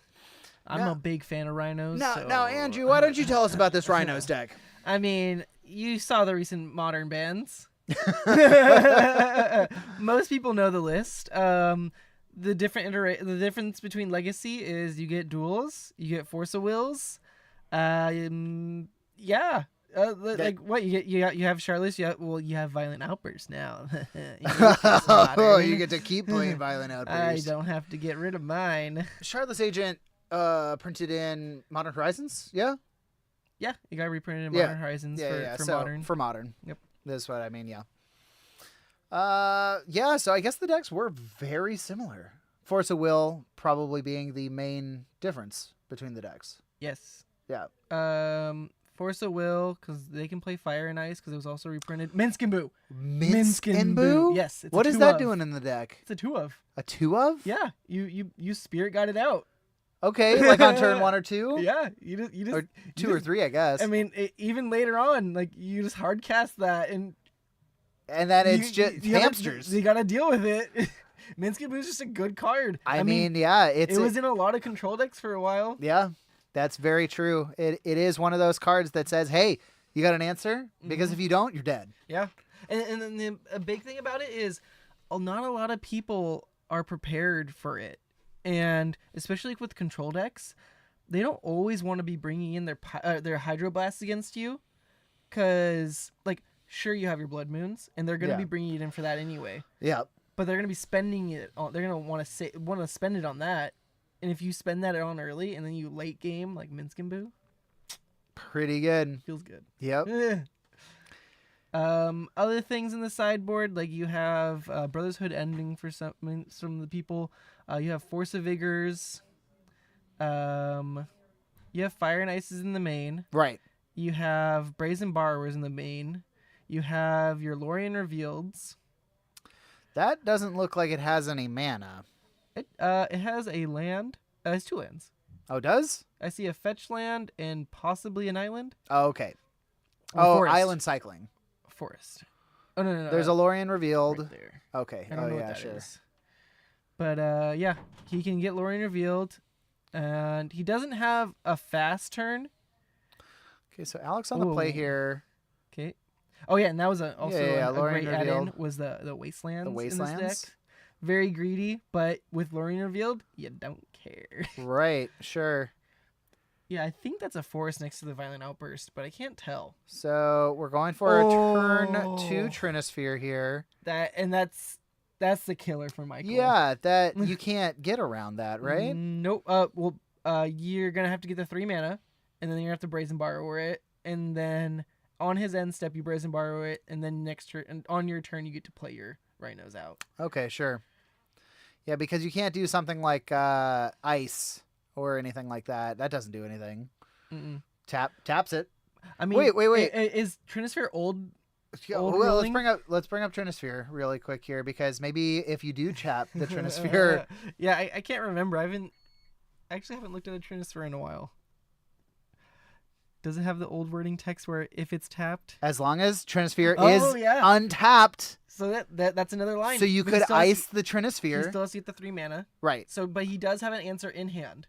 Yes. That's what matters. Yes. And Alex does not have a threat. He's just got the Trinisphere right now. I think he's got a Caves of Chaos Adventurer in his hand. So I think next turn we're going to start seeing threats. But for now. I don't know if Michael knows about that line though. I mean, that's so. He is an older player. Like, okay. He's been playing Legacy for a while. It's so obscure. Yeah. Like I wouldn't have thought of that right away. I would have probably stopped, read Trinisphere, and then realized, oh, I can do something. Yeah. But I wouldn't have thought of it right away. Yeah. We got another land. He's getting a little flooded on lands, it looks like. Okay. Okay. Oh, that's a very good play. Yeah. He's playing the slow game. He's like, okay, you're also going to be taxed now with your Trinisphere. And if you don't have another soul land, which he does. Unfortunately, Rabblemaster. we do have Okay. the follow-up Rabble Master here, which this might bury Michael Yeah.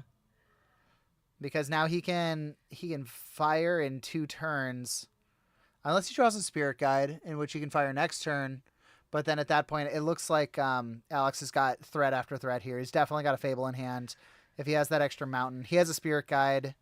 I mean, but if Alex doesn't have a Fury or something, Michael gets to just he just needs to build up to 3 mana, and then once he gets to the 3 mana, he gets 2 4/4s. That's true. And one blocks the Rabble Master, and then one just keeps blocking one of the other tokens. Like, it's gonna trade with the Rabble Master if it's attacking, but besides that, he's got 2, and that's the big thing. He's got 2 4/4s. Yes. Okay, he's got a Spirit Guide in hand, so this is the turn to ice. Yeah, he's gonna pass. Oh no, I don't think he understands. I don't think he sees the line. Yeah, I think he's a little more scared of Rabble Master because this is 6 damage that he's going to be taking to tap the Trinisphere if he ices. Yeah, but it's at this point it's what he has to do, and he's just gonna he's got a Violent Outburst on his turn. Yep. Before he untaps. Okay. I'm scared. I think it's going to be a fire. I think he's gonna fire the Rabble Master. I think so too. Yeah, no. Yeah, because he's gonna no go for blue blue mana. source. Oh well. I mean It's an obscure line. It really is. Mm-hmm. Like, I mean, it also does take off pressure off of him, but now he doesn't have a way to get to his rhinos. He has 2 Violent Outbursts in his hand and some lands. Yeah. And he needs to top deck a Brazen Borrower or just another Fire and Ice. Yep. Does he have an island? Yeah, he does. He has the wordless. So, I mean, if I'm Alex, I just drop this Fable. Yeah. Like, why not? We know it's uncounterable. Oh? You gonna pass? No, he's gonna. There's he's no gonna way. play it. There's Yeah. no way. Why wouldn't you play it? Yeah. The only thing that feels a little awkward is stranding these Chrome Moxes in your hand under a Trinisphere. Oh, yeah. But that's why Fable is so good, because now you can turn that Chrome Mox into anything else. Yeah. Literally anything else. I still don't know what that other green card is in his... Oh, it's a Misty. Okay. Ooh, that's a pretty rough hand then. Two Violent Outbursts and 2 lands. Yeah. It's Oh, and that's a Bombardier. Oh no. The Trinisphere was definitely like he the ice was more important, I think, to go for. Yeah. Because like unlocking those 2 Violent Outbursts, like, you unlock 1 Violent Outburst for a turn. Right. It gives you 2 4/4s. Yes. Now, looking at it now with the Bombardier, either way it's gonna be rough. It's no matter what, like we said in the last round, Bombardier changing the combat math so much. A 4/4 being a blocker. You would think 2 4/4s, pretty good blockers. Not with a Bombardier. Yeah. I felt the brunt out of that. So just 3. That's actually very strange. I guess Alex is really respecting the potential force of will over there. Oh, yeah, that's true. Oh, nothing. And he just passes. He's like, well, now he's building up mana. He has to get to 6 mana to be able to cast his Rhino off the Violent Outburst, too. That is a lot of mana. More than this deck is meant to produce in 1 turn. It's not playing any Soul Lands. It's only playing Spirit Guides. I think Alex has yet another Trinisphere. I mean, if he drops the second one, it's That's lights out. yeah. Like post sideboard, he gets Force of Vigors, or Brotherhood's Ending, which destroys all the artifacts. Oh yeah, there Yep. he goes. He knows. He's like, Alex I got the knows. lock on you. Yep. Stopped tapping his Ancient Tomb since it was killing him. Yep. I am really surprised at how much he's softballed this this Bombardier though. Like, Yeah. I would have jammed it. Just see what happens. Here it is. Do you answer it? Yeah, the last turn where he didn't do anything, he could have done something there. I think you just shove the threat in. I think he has a Fury in hand too. Yeah. So yeah, even if Michael somehow resolves the Rhinos, he can kill one of them right away. Yep. And he can hard cast the Fury, not pitch cast. So like, just cast it. Cast the Bombardier. He's playing it so safely. And with the double Trinisphere, I don't think he needs to. Yeah. I mean, with one, like maybe he takes the Brazen Borrower play or the ice for the turn. But maybe with the second Trinisphere too, like you play broadside. Drew a Shardless. Did he just draw the Shardless to block? Does he just play the Shardless to block? That's so tough. It's not going to matter. Yeah. Especially when the Kihijiki is online. Mm-hmm. Yeah, it's... Woof. I think this is wrapped up here. He can just pitch the Trinispheres and say, yeah, go ahead, have your Rhinos. Yeah, that's 5 damage. 5 damage. Here it is. Yep. Cascade. Is Cascade a may or a must? No, you have to Cascade. It's a may cast, but you have to Cascade. How many Rhinos? 3? Yeah, usually 3. No, 4 is too much. That feels like a lot of Rhinos. Yeah. And with endurances, you don't have to worry about it in matchups where you can just like shuffle it back in. What was that blue card? I don't know. Alex didn't know what it was secret, either. It's a secret layer card or something. It's a secret card. Is it Kira the Great Grass Spinner? That's the first targeted spell that's countered. Yeah. Yeah. I know, very bizarre cards to be naming out, but it could be. Here's this Fury. Hard cast Fury. I'm gonna kill that. And then make it. And then I'm gonna copy it and swing it and attack you for a lot, and not even show you Bombardier. Mm-hmm. Very nice. Oh, was that not Bombardier? Maybe it was a Shatter Skull smashing the whole time, and that's why he wasn't playing it, because he didn't have it. Yeah. Sorry, Alex. All right. So Alex gets game 1 there. Sideboarding. Rhinos gets to bring in Force of Vigors if he has those. If not, it's gonna be Brotherhood Ending. Both are. It's a board wipe for creatures, pretty much all of Alex's creatures, or wipes his artifacts. Alex looking at his playset of Dead Gone here. Yeah, definitely bringing those in. Ooh, what was that? What was that card? Maybe it was Pyrokinesis. I really hate bringing in Pyrokinesis. It's like a unnecessary evil. Mm-hmm. Yeah, it's so bad against Rhinos, but you have to. Mm-hmm. You have to spend 2 cards to kill 1/2 of your card. Yeah. Ugh. Well, and see that's what's funny is I wonder what that blue card is. You gotta know. He just pulled it out. Counterbalance? No, it can't be because that it would cascade into it. Oh, you're right. So it has to be more than 2. I can't think of what it would be. Oh, he has multiple of them. Is it Force Negation? No, because he's the other. I've never seen that artwork for Force. Okay, wait. Let me see it. No. I'm just gonna run out there and go look at it. Oh, it's Endurance. It's Endurance. Is it the showcase? The full art Endurance?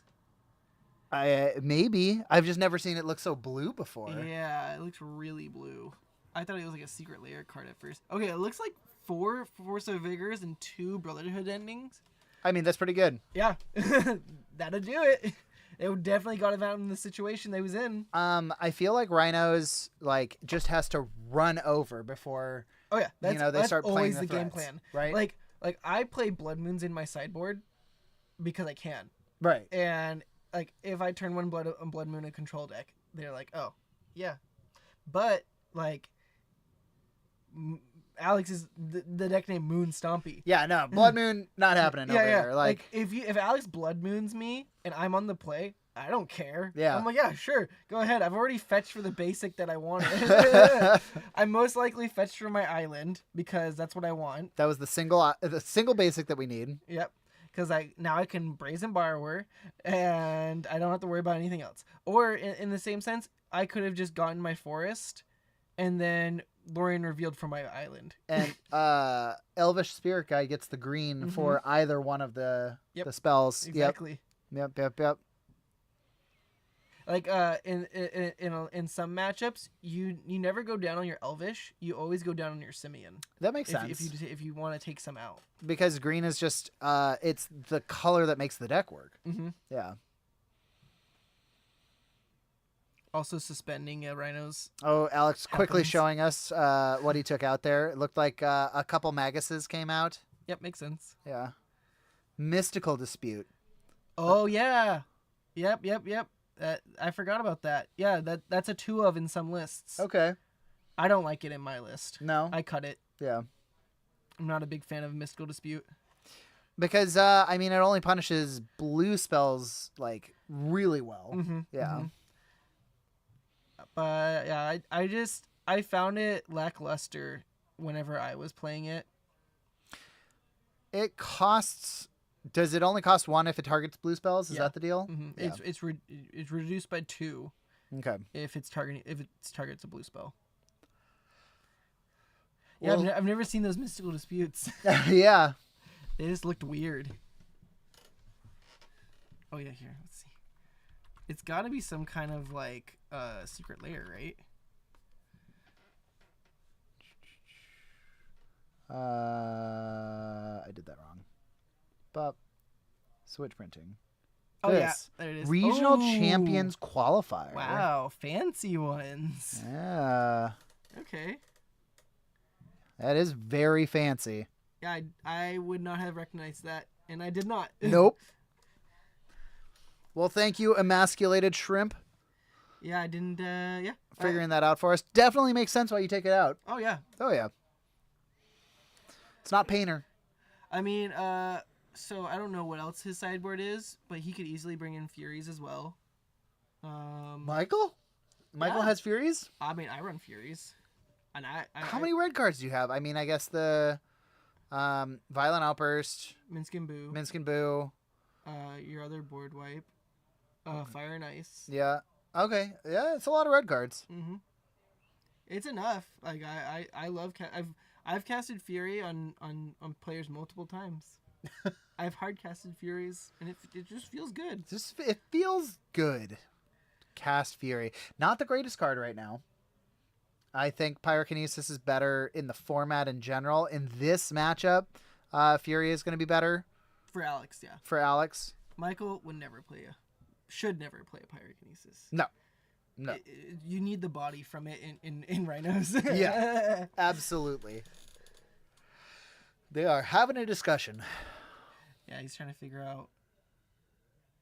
This is a lot of Spirit Guides. Oh, yeah. Look at that. He's trying to figure out what he wants to keep. Oh, he's got the 2 answers in his opening hand. He's sending back Force of Vigor, and he's keeping the interesting choice. Brother's Hood End. Does he have? Oh, he has the turn 1. Yeah, he has the turn 1. Nice. And that immediately puts on a ton of pressure on Alex. So Island, green.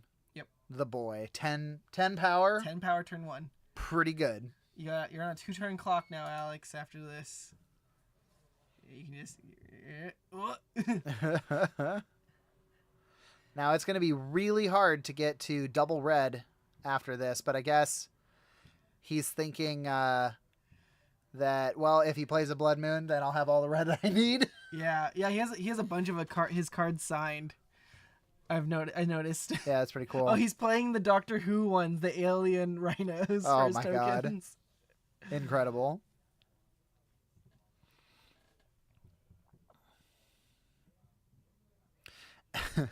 Alex reevaluating his hand. He's like, what am I gonna do? Okay. Chalice on 0 usually pretty good. Oh yeah. I mean, Michael can get around it with the Brazen Borrowers. It's right. Nice card to use. But I think Michael might have taken out a Brazen Borrower too. So he has the Pyrokinesis. I don't know about this Pyrokinesis and upkeep. It's just a feign Force of Negation. Yeah. Catches a rhino. So doing exactly what we said. Answers a thing for free, but you're paying 2 cards to answer a 1/3 of a card. Yeah.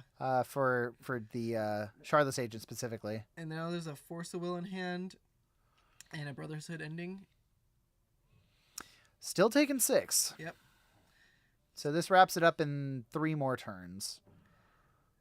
Okay, that's a Bombardier. I know that for certain. Is that a Fable? Okay. Okay, Alex has a play here. He can clear the board. Does he have a Soul Land? He doesn't have a Soul Land, but he has a Chrome Mox. So he goes land, Chrome Mox, pitch Fable, play Bombardier. Oh, and then he's out of cards. Yeah. I was going to say you play the Fury in second main, and he'd be short 1. Yeah, he's short 1 card. And I think he's coming to the same conclusion I did. I mean, yeah, that's rough. Okay, here's the play. You actually pitch the Bombardier. Pitch Bombardier, play Fable. Yeah. Yep. Because the Fable will at least have a block against the Shardless, or you can just keep it and then be ahead on mana. Yep. What hurts him though is when Michael waits long enough to where he Brotherhood endings and gets rid of everything. That's gonna be tough. But yeah, Fury. Pitching Bombardier, I think, is the safer play. Because you just want to get that pressure off of you from the Rhino. Feels bad, man. Yeah, it's definitely a tight spot for Alex. Oh no. You can't do that either. I was thinking, you go... I think you're absolutely right. I think he needs to resolve Fable here because that gets him to 4 mana next turn. Mm-hmm. If he draws a land, then he can just play Fury and kill the Rhino. Yeah. Oh, yep, here you go. All right, he's pitching. Oh, yep, there we go, Bombardier. Yeah, you're right. Very nice. So this is the safest version of the events that could have happened. Yeah, I think... Oh, and he's just passing. Yeah, I mean, It makes sense. You don't want to pitch... he's only got 2 cards left in hands. Yeah. So he can't. Yeah. So he's got to wait for another red card. Yeah. Okay, Blood Moon is definitely a card. You get rid of the Blood Moon for sure. There we go. Blood Moon is pretty much a dead card to me when I'm playing randoms. Oh yeah, it's Blood Moon. Ooh, he does have the Force of Will active. Oh, he does have a Lorien. Lorien revealed. Yeah, it's worth it. Yeah. That's 0 cards left in hand. Yeah, I'm gonna force that. And now if he untaps, now he has Brotherhood's ending whenever he wants it. This is a very, very good spot for Michael. And he has enough mana to play his next Cascader. Oh, but that kind of looks good. Oh wait, Brotherhood ending gets rid of it. Doesn't matter. Yeah. That's what I'm saying. Yeah. It looks good on paper, but Brotherhood ending is going to. Gets rid of his mana and the Trinisphere. Yeah. Worth it. Yeah. It's going to kill his only threat, though, is the problem. Oh, yeah. Shardless is a creature. It's an artifact. Artifact creature. That's what I meant. Although whatever Michael has in his hand has text. So, it's another Shardless. Oh, yeah. He just needs to get a Volcanic and a Taiga here. Just got to make sure you grab the right ones. Yeah. He needs double red. Volcanic Taiga, man. Volcanic. You passed the Taiga. There it is. Yep, that's it.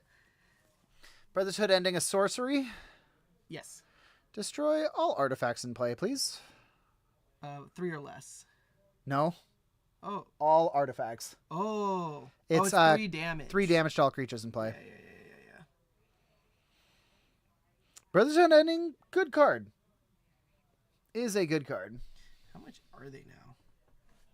I doubt they're over 10. Brotherhood's End. Yeah, $8. Nice.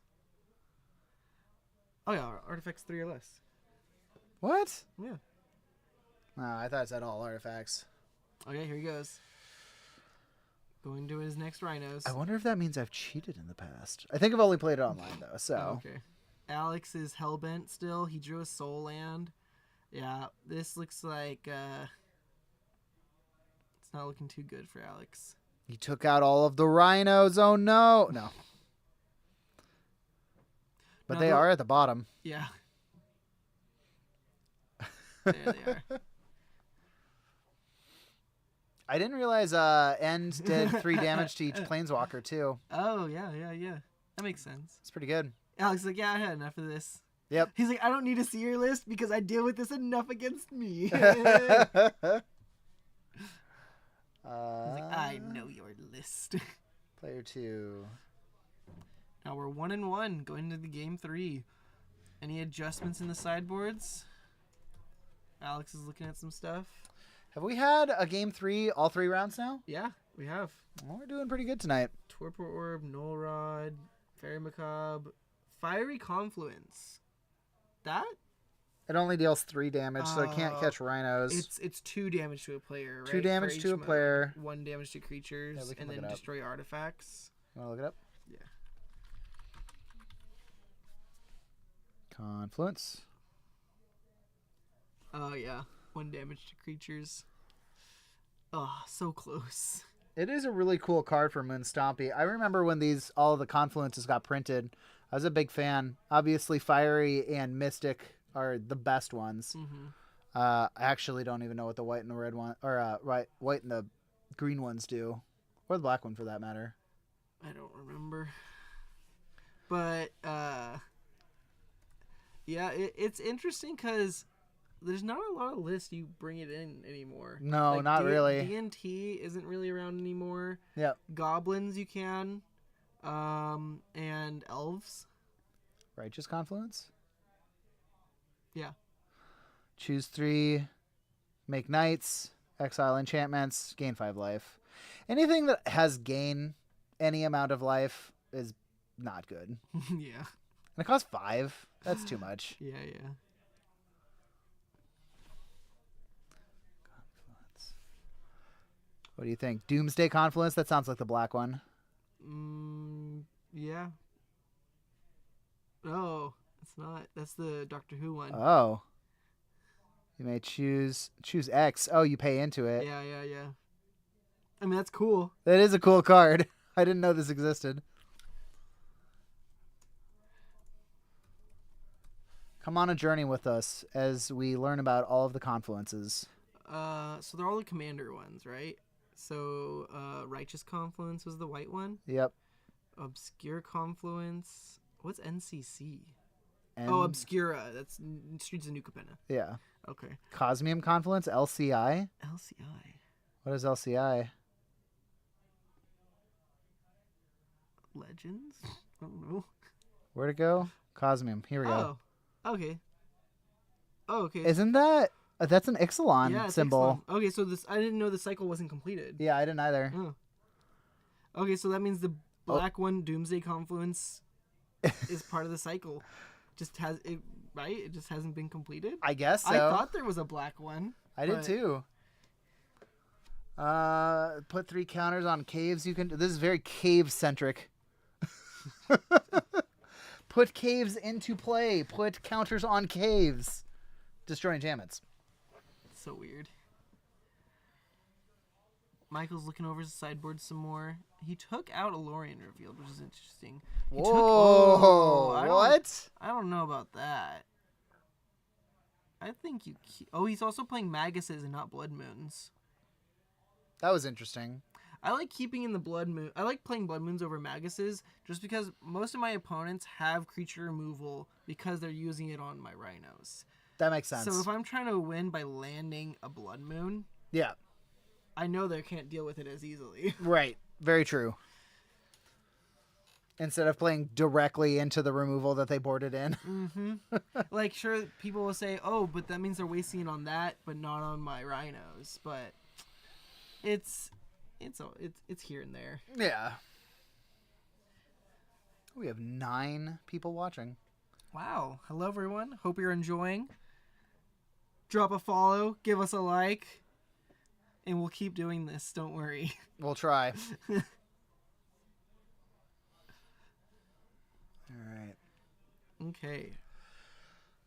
So we are shuffled up finally here. Alex is on the play. Ooh, we going got for game 3. Is that a turn 1? No, it's a turn 2, but it has a Brotherhood, and he has plenty of lands, and he can turn 1 suspend to rhinos. Which is nice. I feel like when you see that, it's like, okay, yeah, it's like, what, 5 turns away? Yeah. But at least that gives you inevitability. Mm-hmm. Well, so he has Lorien revealed. He has a Violent Outburst for his Cascade. He's got... So he can get the colors he wants. I don't know what the other card was. I couldn't tell. It might have been a land. So I saw some lands and Pyrokinesis in Alex's opener here. Almost assuredly going to keep this. Yeah. Sending away a City of Traders. Mm-hmm. Just turn 1 mountain. Oh, it's Den of the Bugbear? Yep. Okay. We'll see. He has... that's what it was. Tropical Island. Misty Rainforest. So I would just jam the Tropical and then turn 1 suspend. Right. Honestly. Oh, he's got a Fire and Ice 2 for the Trinisphere. We're looking at a pretty decent hand for Michael, I think. Because even, like, Alex's hand is really good reactive. I don't know about the how proactive it is going to be. He's got a Fable. I don't know if he has a soul land. Let's do it. Suspend it. Yes. Alex definitely has a soul land. Okay. He sent a City of Traders to the bottom. Oh, yeah. So that means he either has another city or more than likely he's got an Ancient Tomb. There we go. The turn 1 suspend. Now he doesn't even have to worry about cascading. He can just slow roll. Oh, there's another city. This is very awkward for Alex because he's got so much land in his hand. I think he's got 3 basics. He also has a Fable and the Pyrokinesis, right? Fable and the Pyrokinesis, and I see Mountain City at the top. I think it's 2 basic mountains, a bomber, a city Fable, and a Pyrokinesis. That's his hand. Okay, yeah. So he's gonna go for the city because he wants that turn 2 play. Yep. I think he you go needs it. Fable. Yeah, it lets him dig if he wants to get rid of one of those other lands. Because that's the thing in this matchup. Like, they're both just trying to hit 3 mana. Right. That's all their spells do is Absolutely. I need 3 mana. I get to do what I want.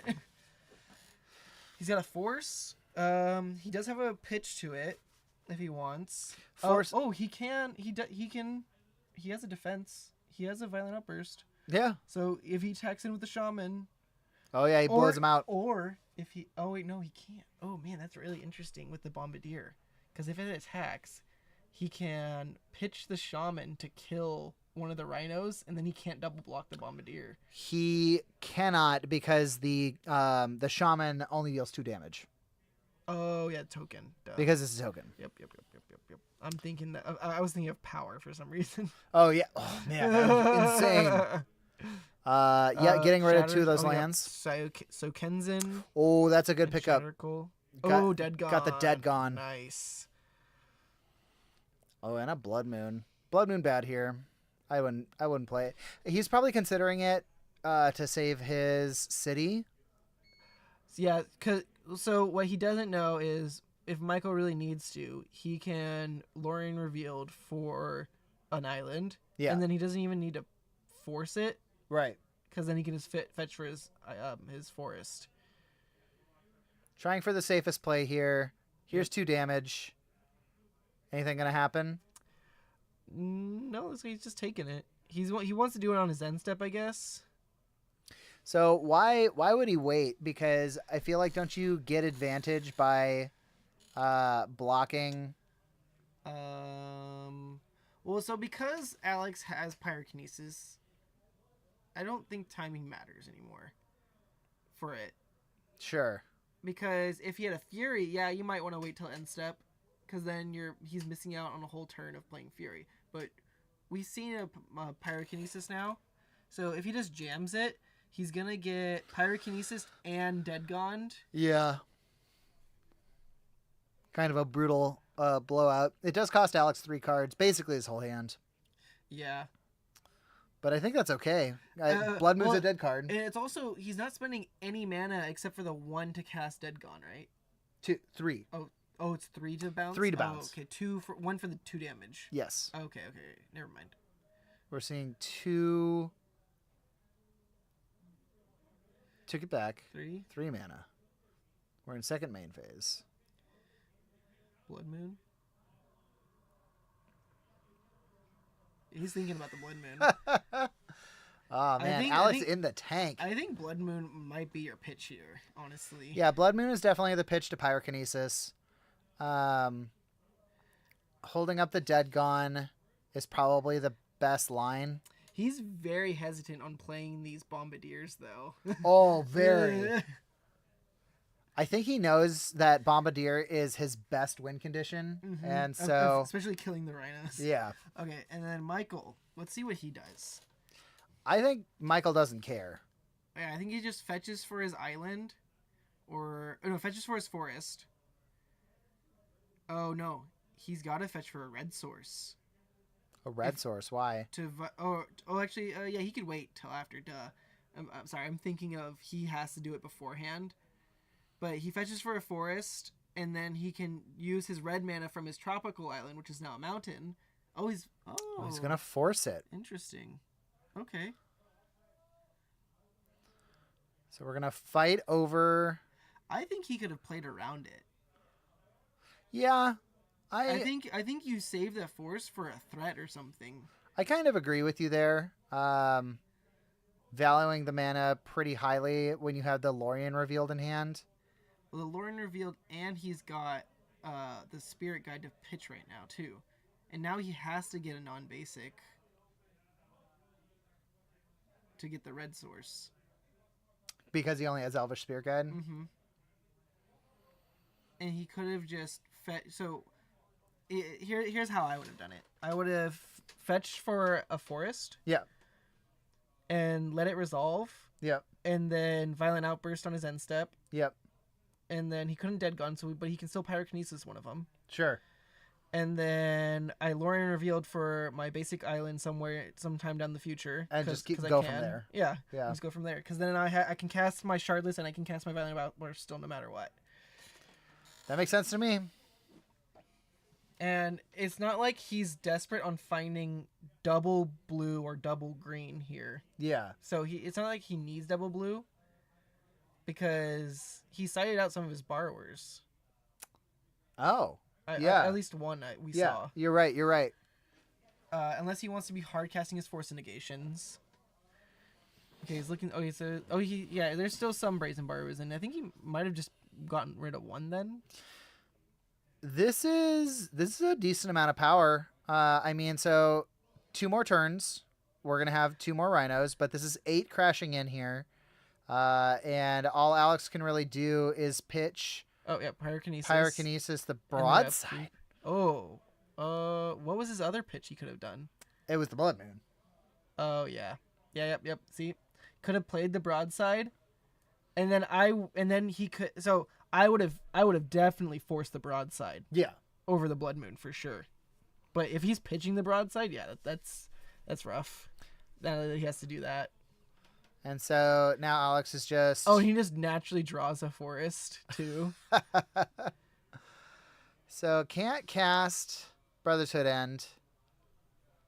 But could with the Lorien revealed, right? Oh, yeah, he can go get another Volcanic. And then that clears the field. Yep. Especially if Alex uses his turn to dead or gone this Rhino that's in play. Oh, yeah.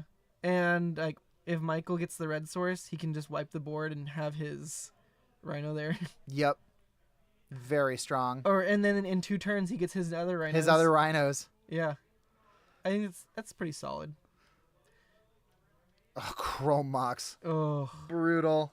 Yeah, I think Michael's slowly going to be pulling ahead here. He should definitely cycle this Lorien. He just wants to get other things out of his deck. The more lands he gets rid of, because Rhinos only runs, I think it's 2 basics, 2 volcanics, 2 trops, 1 taiga. and then 4 wastelands. All right. Here's That gone. That gone. Yep. No more rhino. Oh, is he gonna Lorien? Not yet. He's gonna wait. He's gonna wait to draw a card. Is that a shardless? Oh, I love it. So if you, he just goes for the shardless. Yeah, you just go for it. I mean, oh, he's counting. Oh yeah, he still has one more. Yeah, he's got 2. Yeah, you're good. I mean, I've accidentally miscounted and gone for it, and then had revealed my whole deck, and I was like, oh, I forgot. Hey! Right at the top. Perfect. There it is. And that might be... Now, do you have a way as rhinos to put rhinos back in your deck? Endurance. Oh, yes. Yeah. So I've used, you used endurance of defensively and offensively. Yeah. That's cool. Yeah. And it's also a beater. Like, I love bringing it against control matchups, because it's like, oh, like, I'll cast endurance, and they're like, oh, you're gonna shuffle my yard. I'm like, no, I'm gonna shuffle my own. Yep. Like, I've already gone through all 3 of my rhinos, and you've wiped my board a couple times. I get to reset. Like in a lot of senses, like, you're using it to get rid of Murktide graveyards. Like oh, you don't get the center, or you get rid of their Uros or something. Yep. But if you got nothing else going on, you just reset your graveyard, because there's no other thing that you're benefiting from your yard. That makes sense. Okay, more rhinos. Mm-hmm. And yep, I don't think Alex can come back from this easily. So Alex drew Fable for his turn, so he gets to get rid of this Chrome Mox and potentially the land, but there's just so many rhinos in play now. And that's a Force of Vigor in hand now. Oh, does Michael have a Force of Vigor? Yeah, but he doesn't have enough mana to hard cast it, and he doesn't have another card to pitch from it. But what he can do is this turn, he can cycle Lorien, get his 4th land, or red source, for the Brother's Hood ending. Yep. Cast the Brother's Hood ending. Oh, the Brother's Hood ending's going to be so good. Wipe the board. He loses his shardless, but he doesn't lose a rhino from a double block or anything. And both of his rhinos get to get in for 8 damage. Oh, he's going in before. Ooh, interesting. Okay. So here's attacks. I guess he's thinking like, okay, what is he gonna trade? Yeah.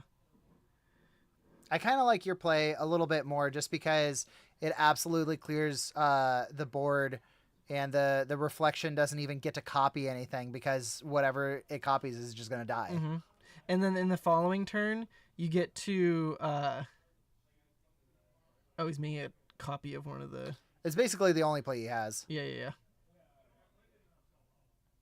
He could technically copy. Oh no, he doesn't have the other reflection live yet.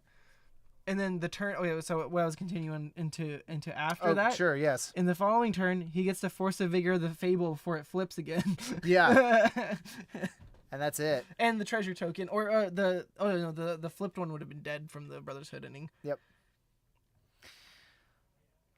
So, I mean, pretty easy play of the copy and another goblin block a rhino. I guess the total blowout in that scenario is that if he had a pyrokinesis, he deals 1 damage to each of his rhinos. That'd be so crazy. That would have been a huge blowout.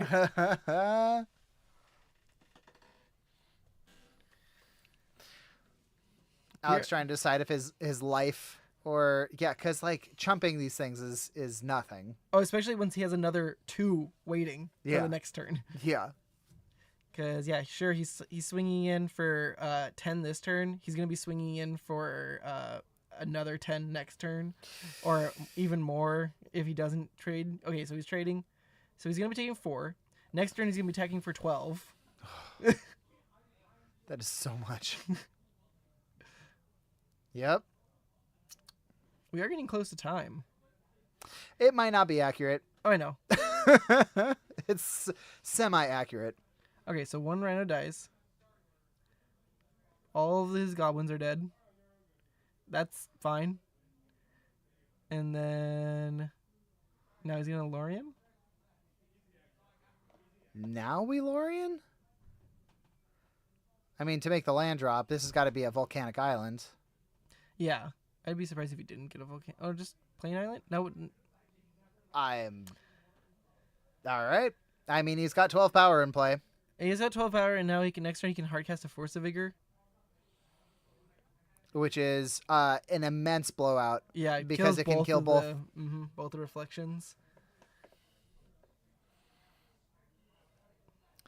So Alex gets to get rid of 2 of these lands here. Is it a Bombardier? No, he drew a Shadow Skull Smashing. Yep. So I think if I'm him, we get rid of, basic land. You keep the Shadow Skull Smashing because it's like your only spell.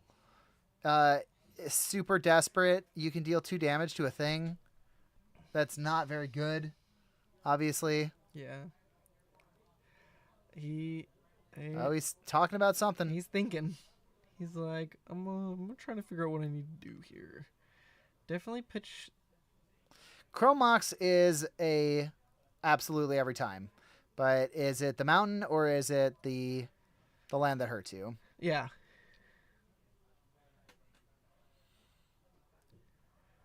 And and again, we've seen Michael do a lot of different plays than we've been talking about. That's true. And he's still like ahead. Yeah, absolutely. I mean, you have 12 power. Alex is at 12. I think you're right. I think Michael's current plan here is to cast the Force of Vigor on his turn, blow up Alex's only blocker, and try and kill. Mm-hmm. I don't know what's better than that. Oh, Rabble Master. Rabble Master. That's what it is. Okay. Is a card. Yeah.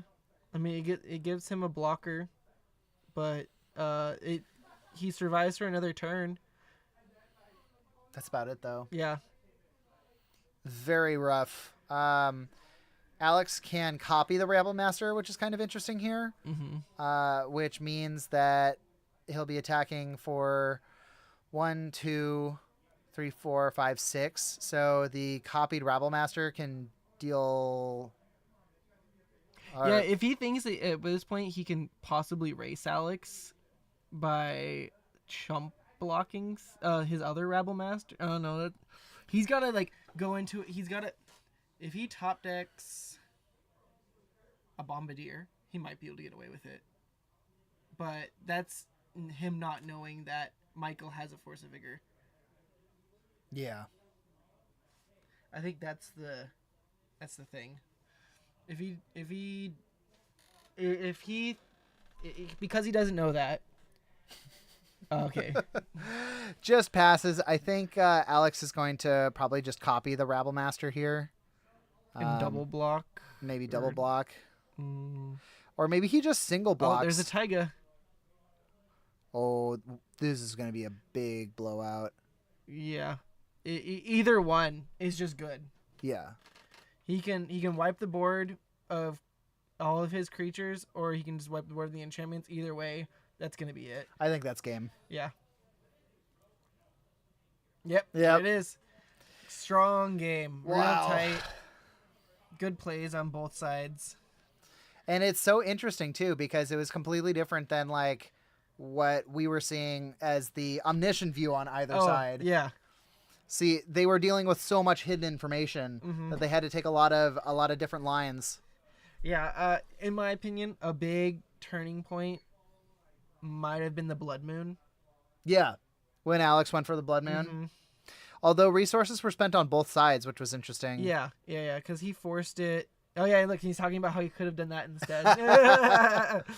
Well, Michael just had all the best answers, and he just had the strongest top decks into his rhinos. It's true. Like, in this suspend, as we saw, it really good. I do like the Brotherhood end as the final play there, because it just gets rid of all of those shenanigans. The top Fury deck, at the top. That would have been an excellent copy. Yeah, he could have hard casted it. Hard casted, copy it. Yep. That would have been they could have changed the tides. All right. Well, I don't know if we're going to play a round 4. Usually people split and go home for the night, but we will see what's going on, and we will get back to you soon.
All right, everyone. This is Eugene coming back here at round 4. Unfortunately, it seems that we don't really have any matches that are going to continue to go through. Everybody kind of split with it already being like 10:15 on a weekday. Everybody's heading home, so we are going to call it for tonight. Thank you for tuning in, and hopefully we'll see you around soon. Thanks for watching here Tuesday Night Legacy at Spellhold Games.